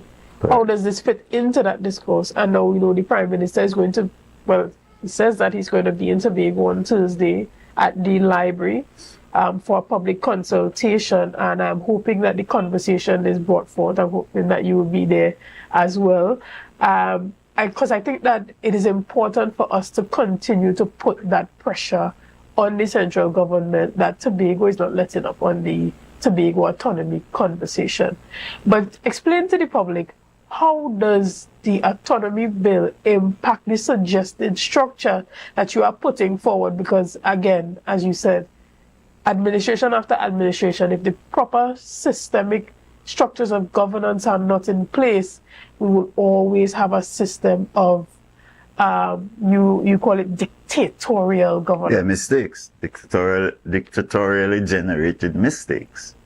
Let me answer you by making two observations. One is, it is correct, and the country has known that for 62 years, that we need constitutional reform. That's always been true over that period. Dr. Rowley is right that we need it, but he's going about it the wrong way. We don't need Dr. Rowley to come to the library to speak to Tobago. We need the entire set of negotiators from the parliament. What Dr. Rowley should have done is work with the opposition. They told me they've only heard about this constitutional reform in the media just like I did. I asked them that in January, in the opposition leader's office. The Tobago prime advisor to the prime minister, to the opposition leader, told me so. My Charlottesville girl, Jolene. Now, if you have a parliament set up the way our parliament is, and you don't get the opposition involved, you can't get any constitutional reform. That's why we couldn't get the two Tobago bills through the parliament. So what that really tells you is that Dr. Rowley is going about this, he's doing the right thing the wrong way, so he's doing the wrong thing. To do it properly, you need to set up a parliamentary process, a full, balanced parliamentary process. Forget about your advantage as the winning side. A balanced team, and maybe you bring the judiciary in to chair the processes and as a government process, the whole government, executive, legislature, judiciary, and so on. Bring everybody into the process and get the public involved in that conversation with public education mechanisms in place. Now, if you had that, it wouldn't be Dr. Rowley coming with a campaign mechanism in his hand, knowing that he can't get anything through the parliament. So I would say, first of all, he's doing the right thing the wrong way. And when he goes around and holds sessions in the library and so on, that looks more to me like a campaign event than a serious event trying to get real constitutional reform for the country. Now, how does autonomy fit into that? If you set up the government of the country properly, autonomy is automatically dealt with. Because what is autonomy really? The society needs to understand that autonomy, and Tobagonians as well as Trinidadians, autonomy is not about any shift from Trinidad or any hostility to Trinidad or Trinidad's hostility to Tobago. Autonomy is about a design of government that allows local issues, such as we assign Tobago under the 5th schedule, to be managed under law by the local government facility. So, in the case of Tobago and the THA, Tobago needs lawmaking powers, not because you want to shunt the central government to one side, but because you are here, you are observing the facts of your case, and you are observing an executive council managing your affairs, and you need to make law in Tobago to ring-fence the behavior of the executive council. That's the real meaning of autonomy. When you have the power to make law, to control the behavior and guide the behavior of your executive. That's why the national government makes law as well. So that's the substance of it. And when you do that, if you want to do that properly, you have to give Tobago appropriate boundaries, not the 6-mile joke that we have. And those boundaries will have to guide budgetary allocations. But autonomy is also about something else. It's also about a properly structured senatorial device. The National Senate needs to be an elected Senate, not the appointed joke we have there, with a particular set of responsibilities having to do with spatial equity and equality of status and so on. And there needs to be inside Tobago a Senate for Tobago, of Tobago, to deal with spatial equity in the development across Tobago. If you look at Tobago, you know Tobago as a journalist, you would see going up and down. Lands from way behind King and Bonaccord. Roxborough complaining them in second tongue and they ain't going nowhere. Everywhere in Tobago I go, I hear that complaining. The only place I go not talking about being left behind is Advertisements Court, and they're not happy with the workings of the community development process. So what you have to do is set up a senatorial device with the special responsibility to look out for equity of development opportunity. That requires boundaries to be defined and a formula on the budgetary allocation, which economists can tell you. Any economist almost around the world who knows what he's doing, or she, can tell you what that formula would be. And then you have a Senate that could tinker with the formula up and down according to equity requirements. 10% up, 10% down, as the case might be. That's the device that has to be put in place to deal fundamentally with autonomy. So autonomy for Tobago is fundamentally about designing of a strong, well-constructed constitutional arrangement for the country. Let me also remind you, Chanel, if Tobago is given something called autonomy and the national government is poorly organized, then the autonomy won't give you what you need for Tobago. Because national decisions would make trouble for you forever. Understood. But unfortunately, we have to kind of wrap up this morning's conversation because time ran away on us a bit. But we're going to get back a little bit to that reshuffle conversation. Do you think that the reshuffle that took place just a couple days ago, yeah. Do you think that it would have any positive impact on the performance of this administration? Absolutely not. And there's a reason for that. There are two reasons for that. One, of course, is the fundamental problem that you have to grapple with is the collapse of the economic system. That's the fifth schedule is about the Tobago economy. Reshuffling could only deal with that if you understand that. The government, after 2.5 years, has not yet admitted to the people of Tobago that that collapse has taken place, first of all. Secondly, when I go around to the communities, talking to them about constitutional reform, and you know what they tell me? They're not happy with community development. They want to have their own capacity for self-determination. The division of community development, they say, isn't working for them. All the communities, 11 of them so far, have told me so. So if they're saying that, and you don't know that, because you're not engaging them that way, what is the point of changing the Secretary of Community Development, one person to the other, piling ignorance on top of ignorance? It won't make any difference. If I'm not mistaken, during the campaign period of this administration, one of the ideas that came forward a lot on the campaign trail was that they would be allocating a specific budget to each community. I was the economist who recommended it. Right. So what was the idea behind that, and why don't you think it has been implemented? Well, you know, you could say people will agree with you on your science to win office, but they don't really mean it. So when they take power, you have to confront the reality of setting up Tobago for inclusive government, self-determination in the communities, strong community development programming, and so on. If your fundamental intent wasn't driven by the understanding of the nature of the problems we have, the need to wake up the community development potential, the economic potential in the communities. If you don't understand those things, it's easy for you to walk away from that, just as it was easy to walk away from the restructuring of the THA on the grounds that it's bureaucracy. Once you don't understand the nature of the problem you have, almost everything you choose to do will be a mistake. But do you think they did not implement it because when they got into office, they realized that it was not financially feasible? What is unfinancially feasible about it? You could begin to set up the communities with $1 million. You have 300 million of development funding. You're talking community development. You take 42 million, you have 42 villages. Take 42 million and start there. And show the country what you have in mind. Make the case for constitutional reform. We should have made that case since January of 2022 because it was known then and it's known now. And when you make the case to the government in Trinidad, you say we need constitutional reform and we need community empowerment proper community empowerment as a part of that. We're starting the process in Tobago. You learn from us. Learn what we're doing with respect to our oversight committees and so on. We'll all make progress. You will gain, I will gain.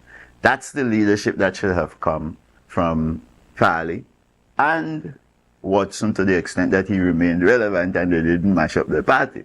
So that's where we are now.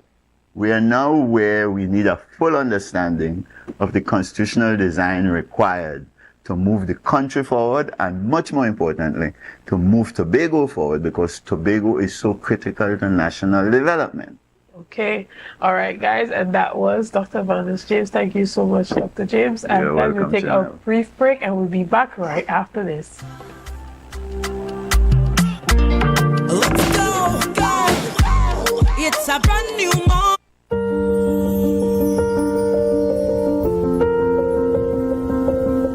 Never ever worry. Never ever worry.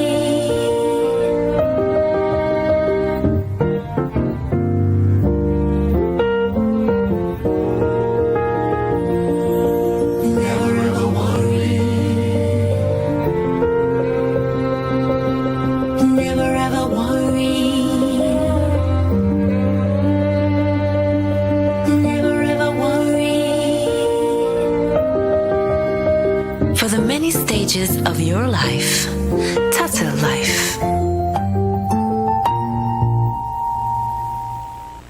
You can now get whatever you need whenever you need it anywhere in Tobago with Tobago. Your meals, medication, groceries, and shopping all delivered directly to you. No more hassle, no more stress. Get the Tobago app today on Google Play or Apple App Store. That's TAPPOGO, and let us deliver to you. Check our website at www.tapogo.app or call the experts at 494-TOGO and 484-4746. Tobago. Relax. We will get it to you. Tobago's at your service.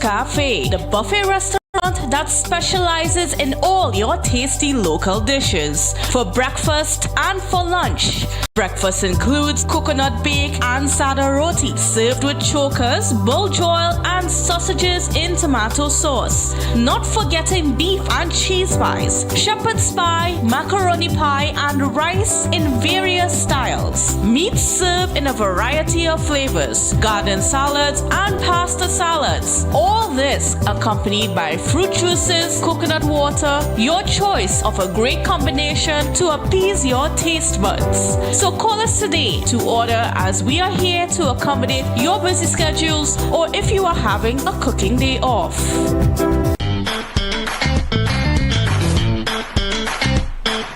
Need a fresh start? Upgrade your life with the things you want. At Standard Distributors in Canaan, life is good with zero.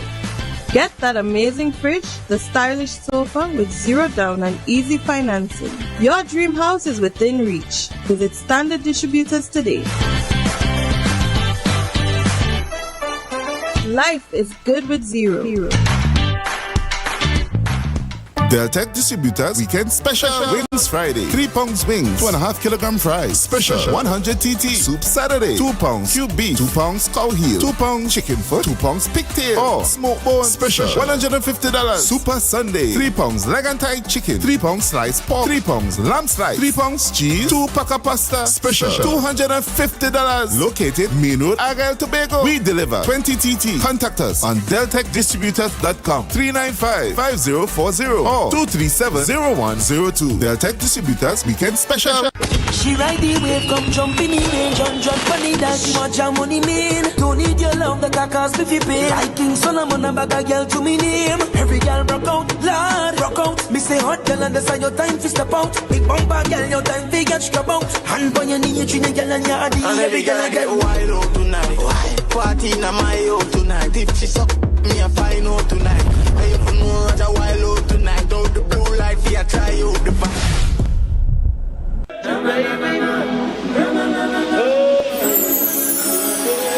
I can't live without you, I can't be without you for too long.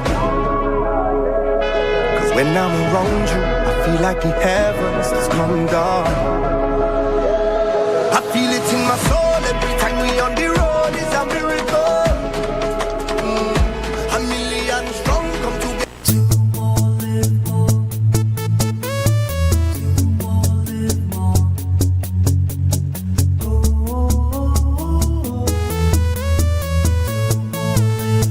This is how it's gonna go. They better look up and look, cause this is your show, and everybody's gonna know. Say it to them once again. They better look up and look. This is your show, and everybody's gonna know. That's how it's gonna go. They better look up below, cause this is your show. Do more, live more. Yeah.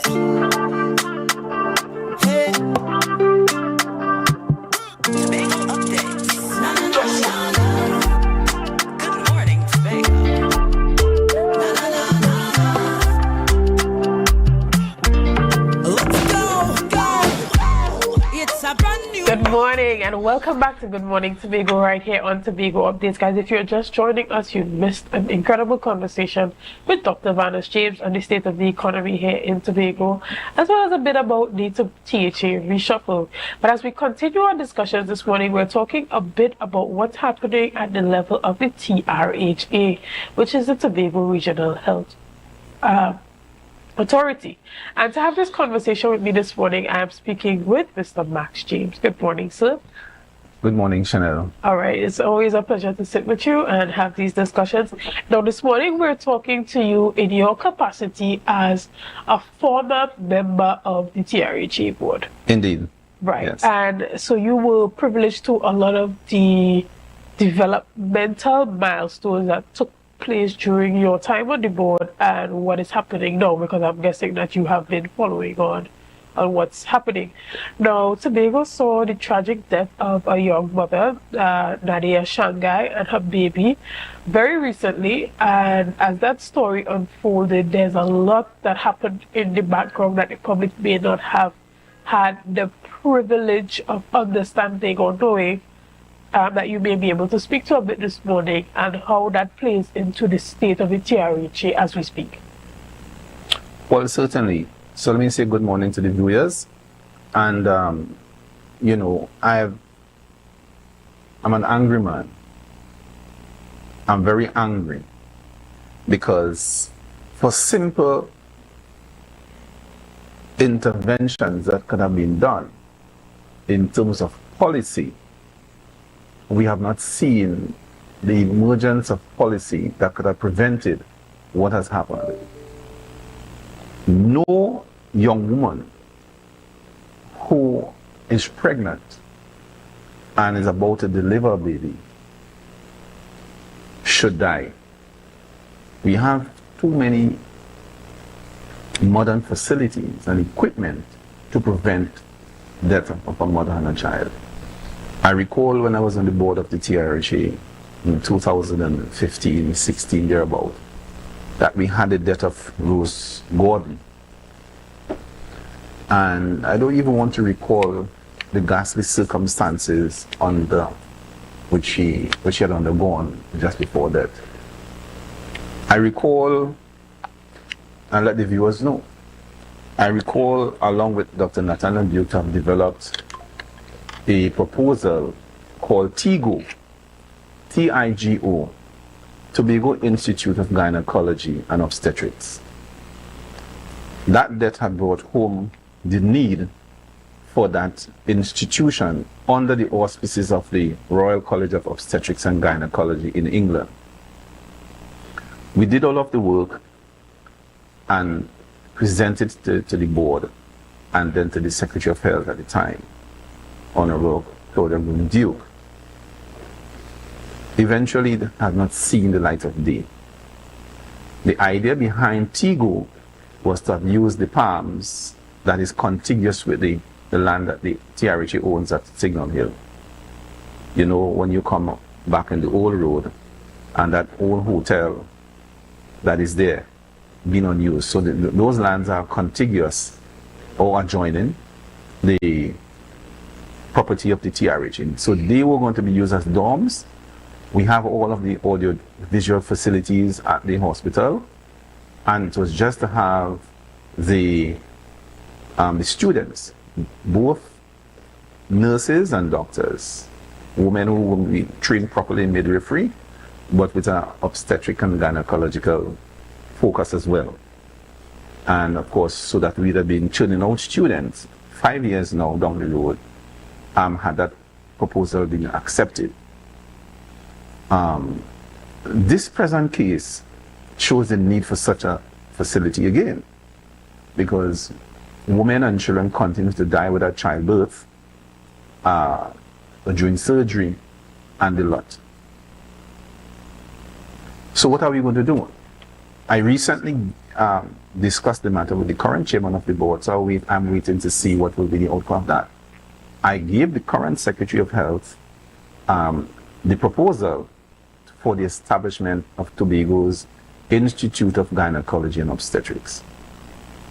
I'm still waiting. That is 2 years now. The Chief Secretary is on record of saying that we must get to the bottom of this.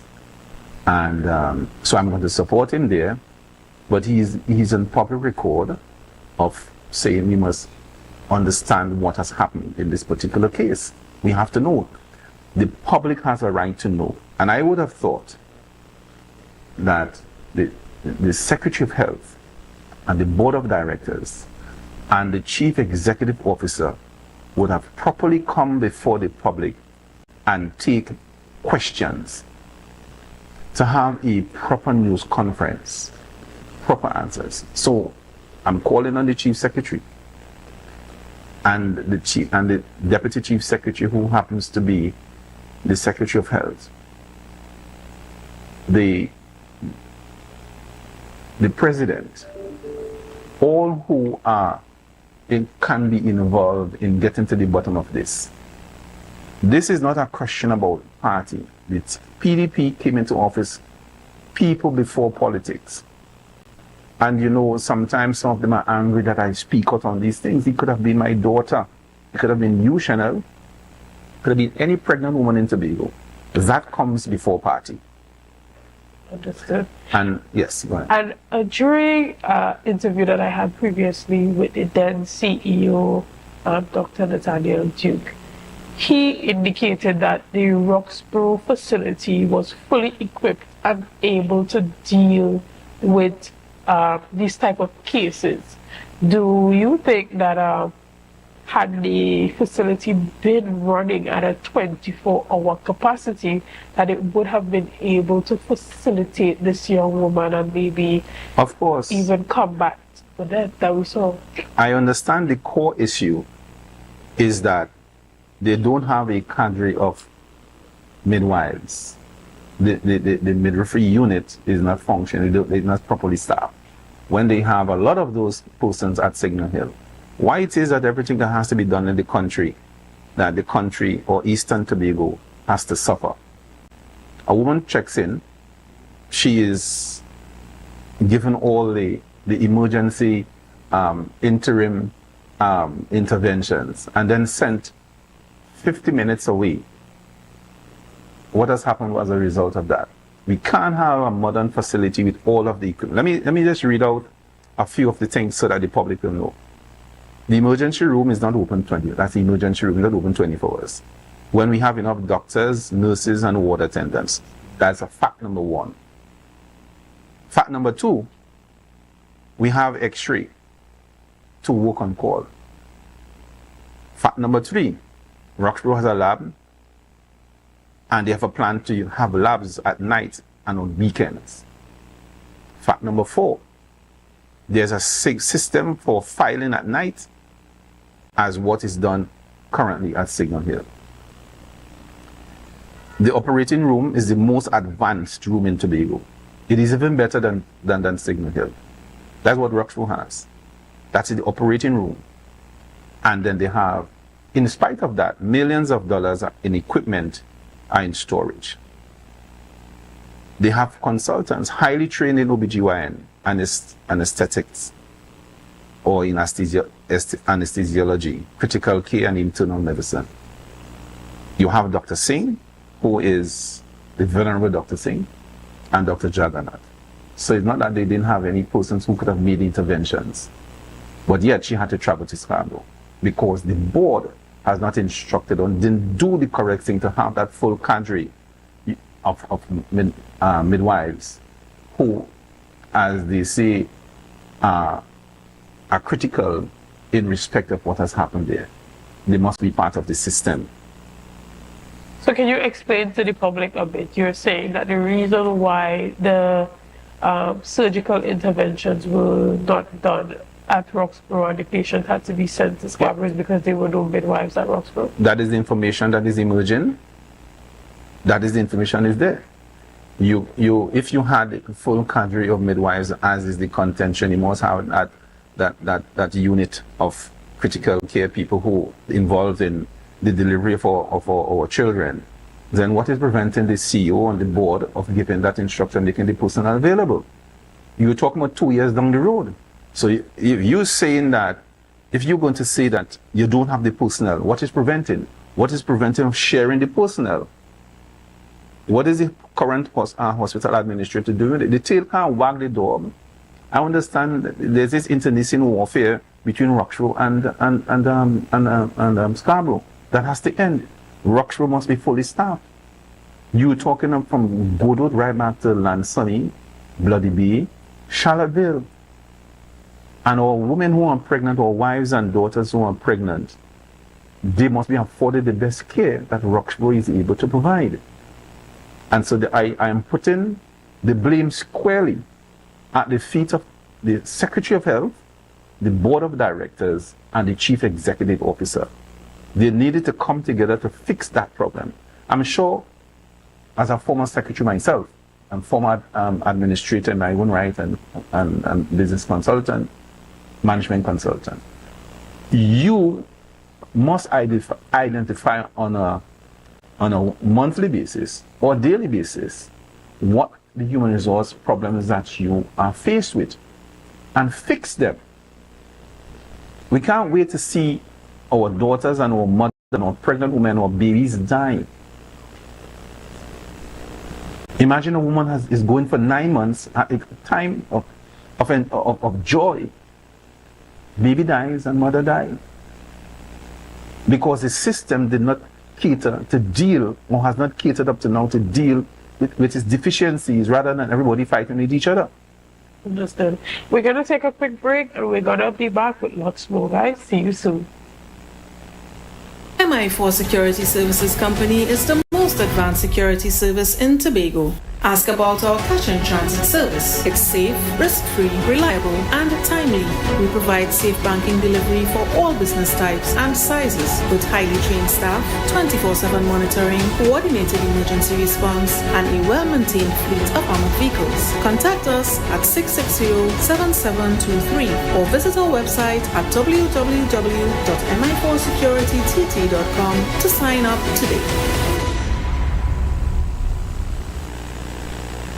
Tobago Glass Supplies has been a leading name for over 37 years in the glass and aluminum market in Tobago. We provide an extensive range of high-quality, innovative aluminum and glass products for commercial and residential use. Competitive prices with superior and professional services by committed employees who are guided by rigid quality standards. Tobago Glass Supplies specializes in the manufacture and installation of glass and aluminum products that are essential to today's homeowners and the business environment. We are engaged in marketing, sales, and installation of a variety of products. These ranges from windows and doors to necessities such as mirrors for homes and vehicles, designed and manufactured in-house or imported.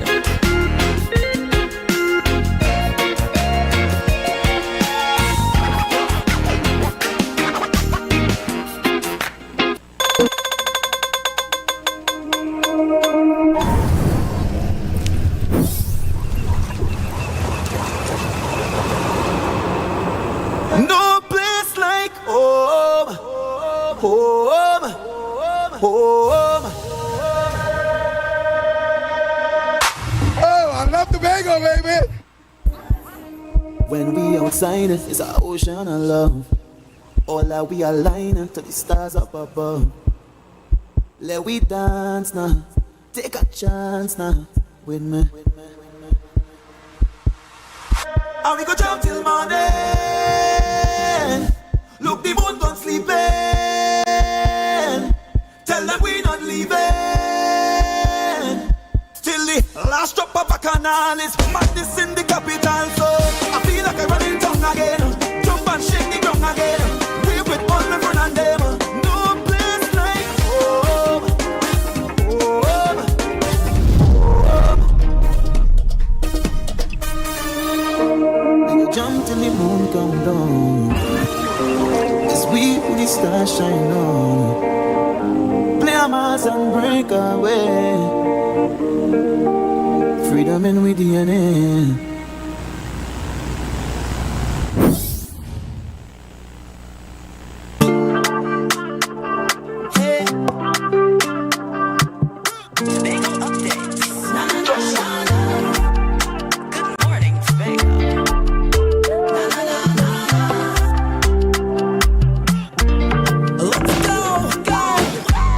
It's a brand new morning, rise up to a brand new dawning as the passion starts. Good morning and welcome back to Good Morning Tobago right here on Tobago Updates, guys. We have been having an interesting conversation with Mr. Max James on the state of the TRHA.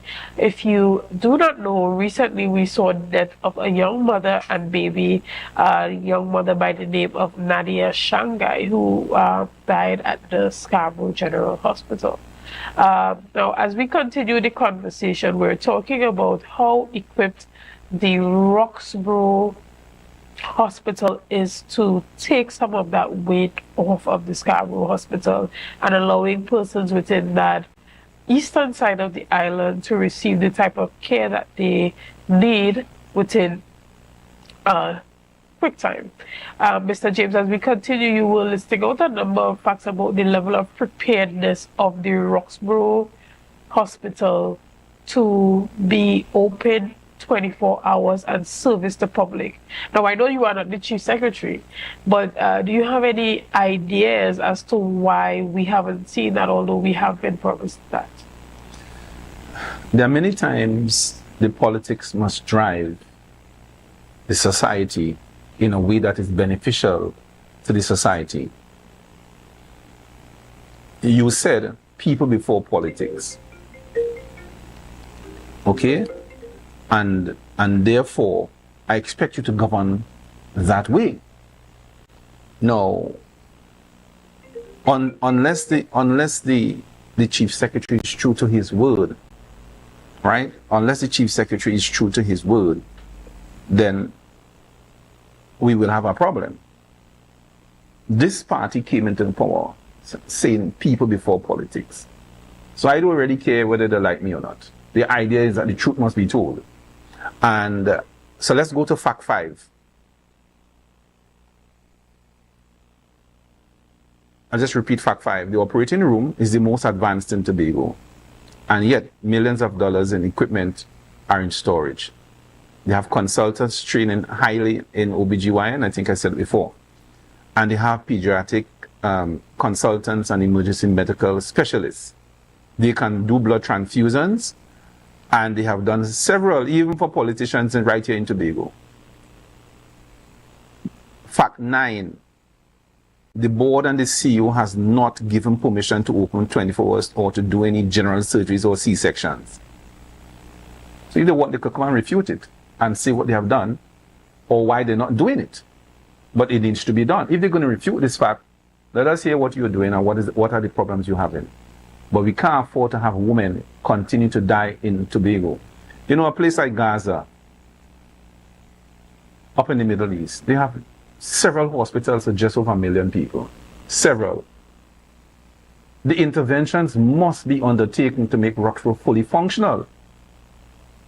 There's no excuse. They have blood storage refrigerators for holding blood for patients. The facility sees over 1,200 patients a month. They have one of the most modern CAT scan and ultrasound machines. They have dialysis machines ready. The facility has been like this for over 2 years, at the hands, almost like at the hands of this board and the current CEO, who was fired from his job at the PTSC. And he's bringing the same inefficiencies here to Tobago. He wasn't hired by this administration, but they inherited it. So the CEO have to hold his feet to the fire. Instead of making a lot of bad decisions or not making any decisions, Tobago East is suffering. The young women and parents are suffering in Tobago East. The hospital, there's nothing preventing it from being fully opened in the way it should be done. So the physicians can do their work and the people can have confidence that if they are pregnant, that they will be well taken care of. They don't have to go to Signal Hill, either die on the way or die by the time they reach there. But Mr. James, you're saying that nothing is stopping them from doing it. Do you think that truly they would not open it for no reason? There must be some sort of reason behind it. If it is that there is a medical reason behind it, let us know. I doubt there is. I know they will try to come and say so. So what are you suggesting is the reason why the hospital has as not I been told open to a its full good friend on the capacity? board, I can't say who it is. I said, haven't you all resigned as yet? The board should resign. The CEO should be fired. And even the Secretary of Health should be called into account. The Chief Secretary said he'll get to the root of it. And I'm going to take him as his word. No young woman in Tobago, and especially from Tobago East, because we deal with Tobago East, should die when you have all the facilities, you have the equipment, you have the specialist medical personnel. What is the reason? Some midwives, and you have so many in Scarborough. Well, get them up in Roxborough.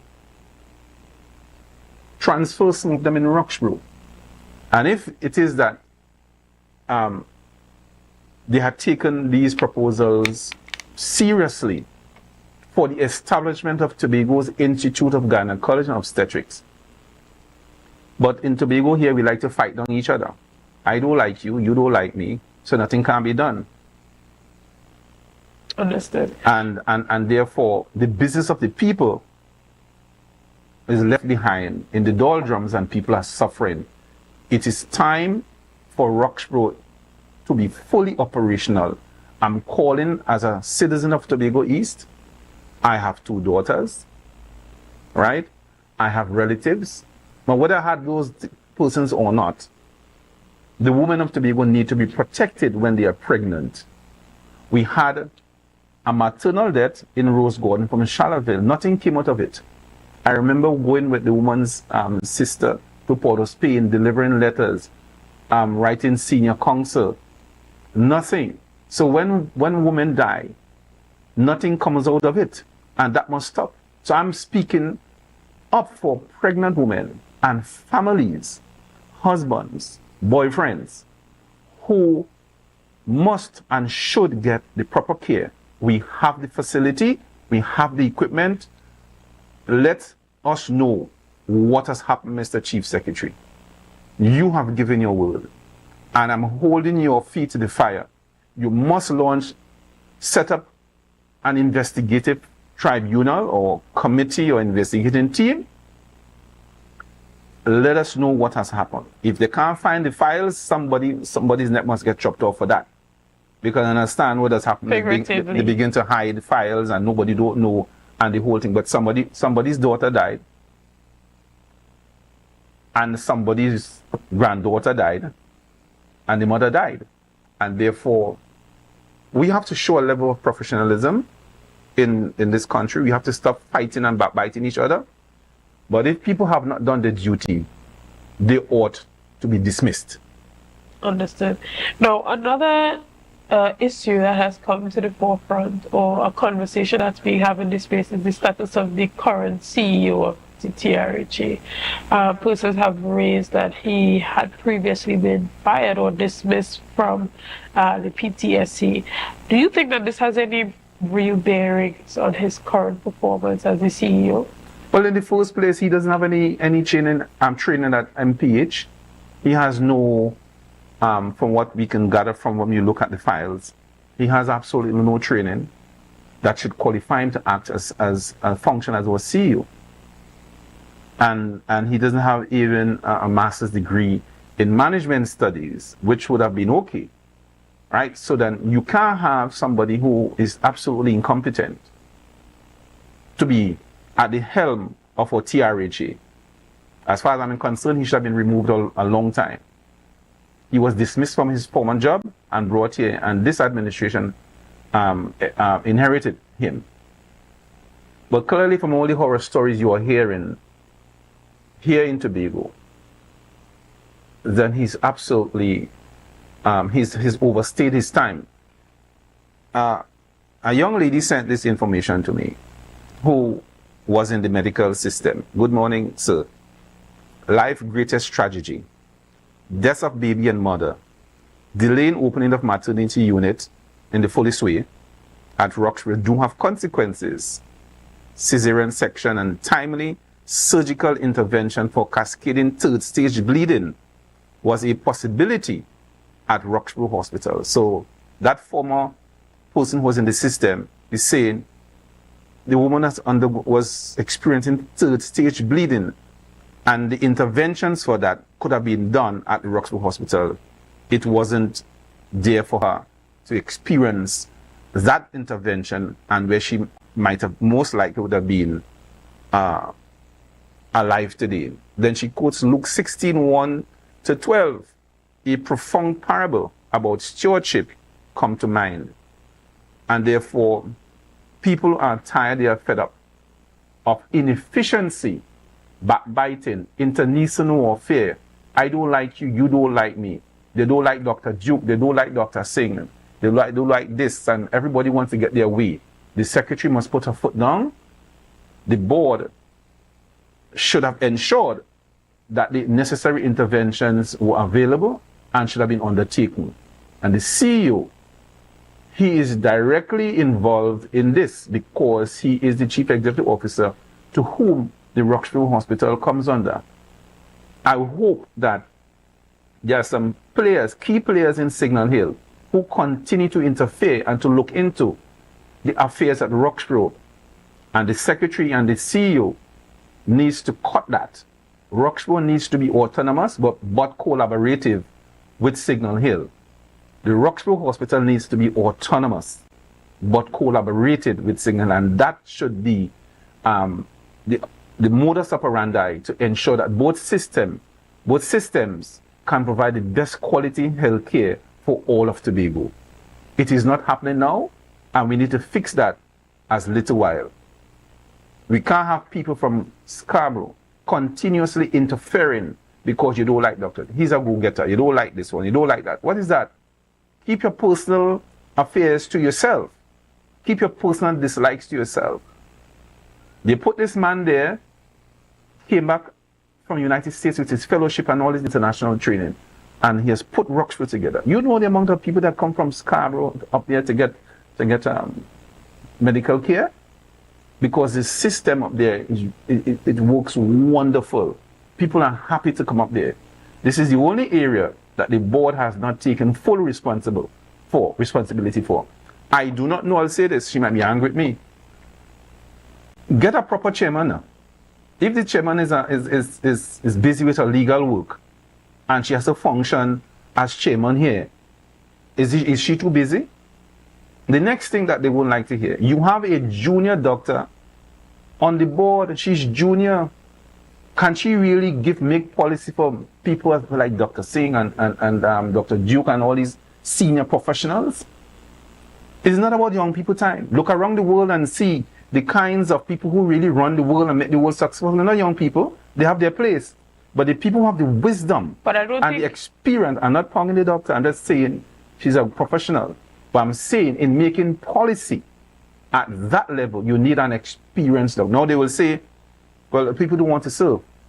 But there are people who are living here, and I can identify if you won't call names, who they can find and give them the latitude to do their work in policy development. Right. It's about policy. You don't put a junior to make policy for somebody. But you understand, Mr. James, that you don't put everybody with the same type of capacity or the same type of skill on a board. You bring people with different offerings. Yes. Because even if she may not be able to, bring to the board medical policy, she might be able to bring communication policies for how to implement and how to communicate the policies that the board is Let me working tell you on. something. So by saying that she's young and inexperienced in being a doctor, you want experienced people. Let me tell you flat. You need experienced people. You know people who can imbue confidence in their seniors. The board cannot function without a doctor. It will be unlawful for the board to be in place if there's no medical practitioner on the board. That's just the law. And I can tell you, sometimes they try to override it, but that's the law. And if you're going to put a doctor, let's put one that has experience. It's basic. Everybody could make an argument for it, or against it, But if you're going to put a doctor on the board, find him or her, whether even if it's from Trinidad. Because we have audiovisual facilities and you can stay anywhere in the world and make a contribution.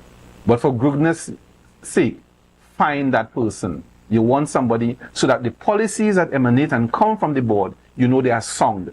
Policies that you can have confidence in respect of medical interventions. We don't have that here. You have a doctor, but you don't have that with the kind of experience. As a citizen and as a professional myself, I make no bones about saying that. Understood. Guys, we want to thank you for sticking with us this morning. Thank you for your likes, your shares, and your comments. Thank you for being a part of our discussion on Good Morning Tobago here this morning. Again, I want to thank you for being here with us this morning, Mr. Max James, and I also want to say a special thank you to Dr. Vanessa James for being with us earlier, guys. Again, thank you for making Tobago Updates the #1 broadcaster here on the island of Tobago. And we're going to have a good day today, all right? Have a good day. Goodbye. I say thanks for favor to wake up and hear my neighbor. 60,000 people strong, and the vibes is never wrong. We are beauty, we are power. We are people in the sun. We are beaches, we are rivers. We are melanated ones. We special and there is no denying.